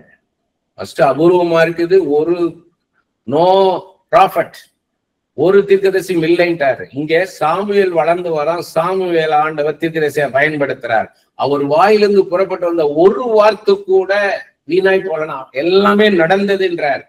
தான் முதல் பெயர் சபா மட்டும் இல்லைன்னா காஷ்மீர் முதல் கன்னியாகுமரி வரைன்னு சொல்ற மாதிரி, காஷ்மீர் டு கன்னியாகுமரி, அதான் தான் முதல் பெயர் சபா. அத்தனை இஸ்ரவேல் ஜனங்களுக்கும் சாமுவேல் கர்த்தருடைய தீர்க்கதரிசி தான் என்று விளங்கும்படியாக வாயிலிருந்து வந்த ஒரு வார்த்தை கூட வெறுமையாய் விழவில்லை, எல்லாமே நடந்தது. நீங்க பாத்தீங்கன்னா 9:6 பாருங்க. அதே 1 சாமுவேல் 9:6 ஒரு ப்ராஃபட்னா யாருன்னு ஆண்டவர் சொல்றார்.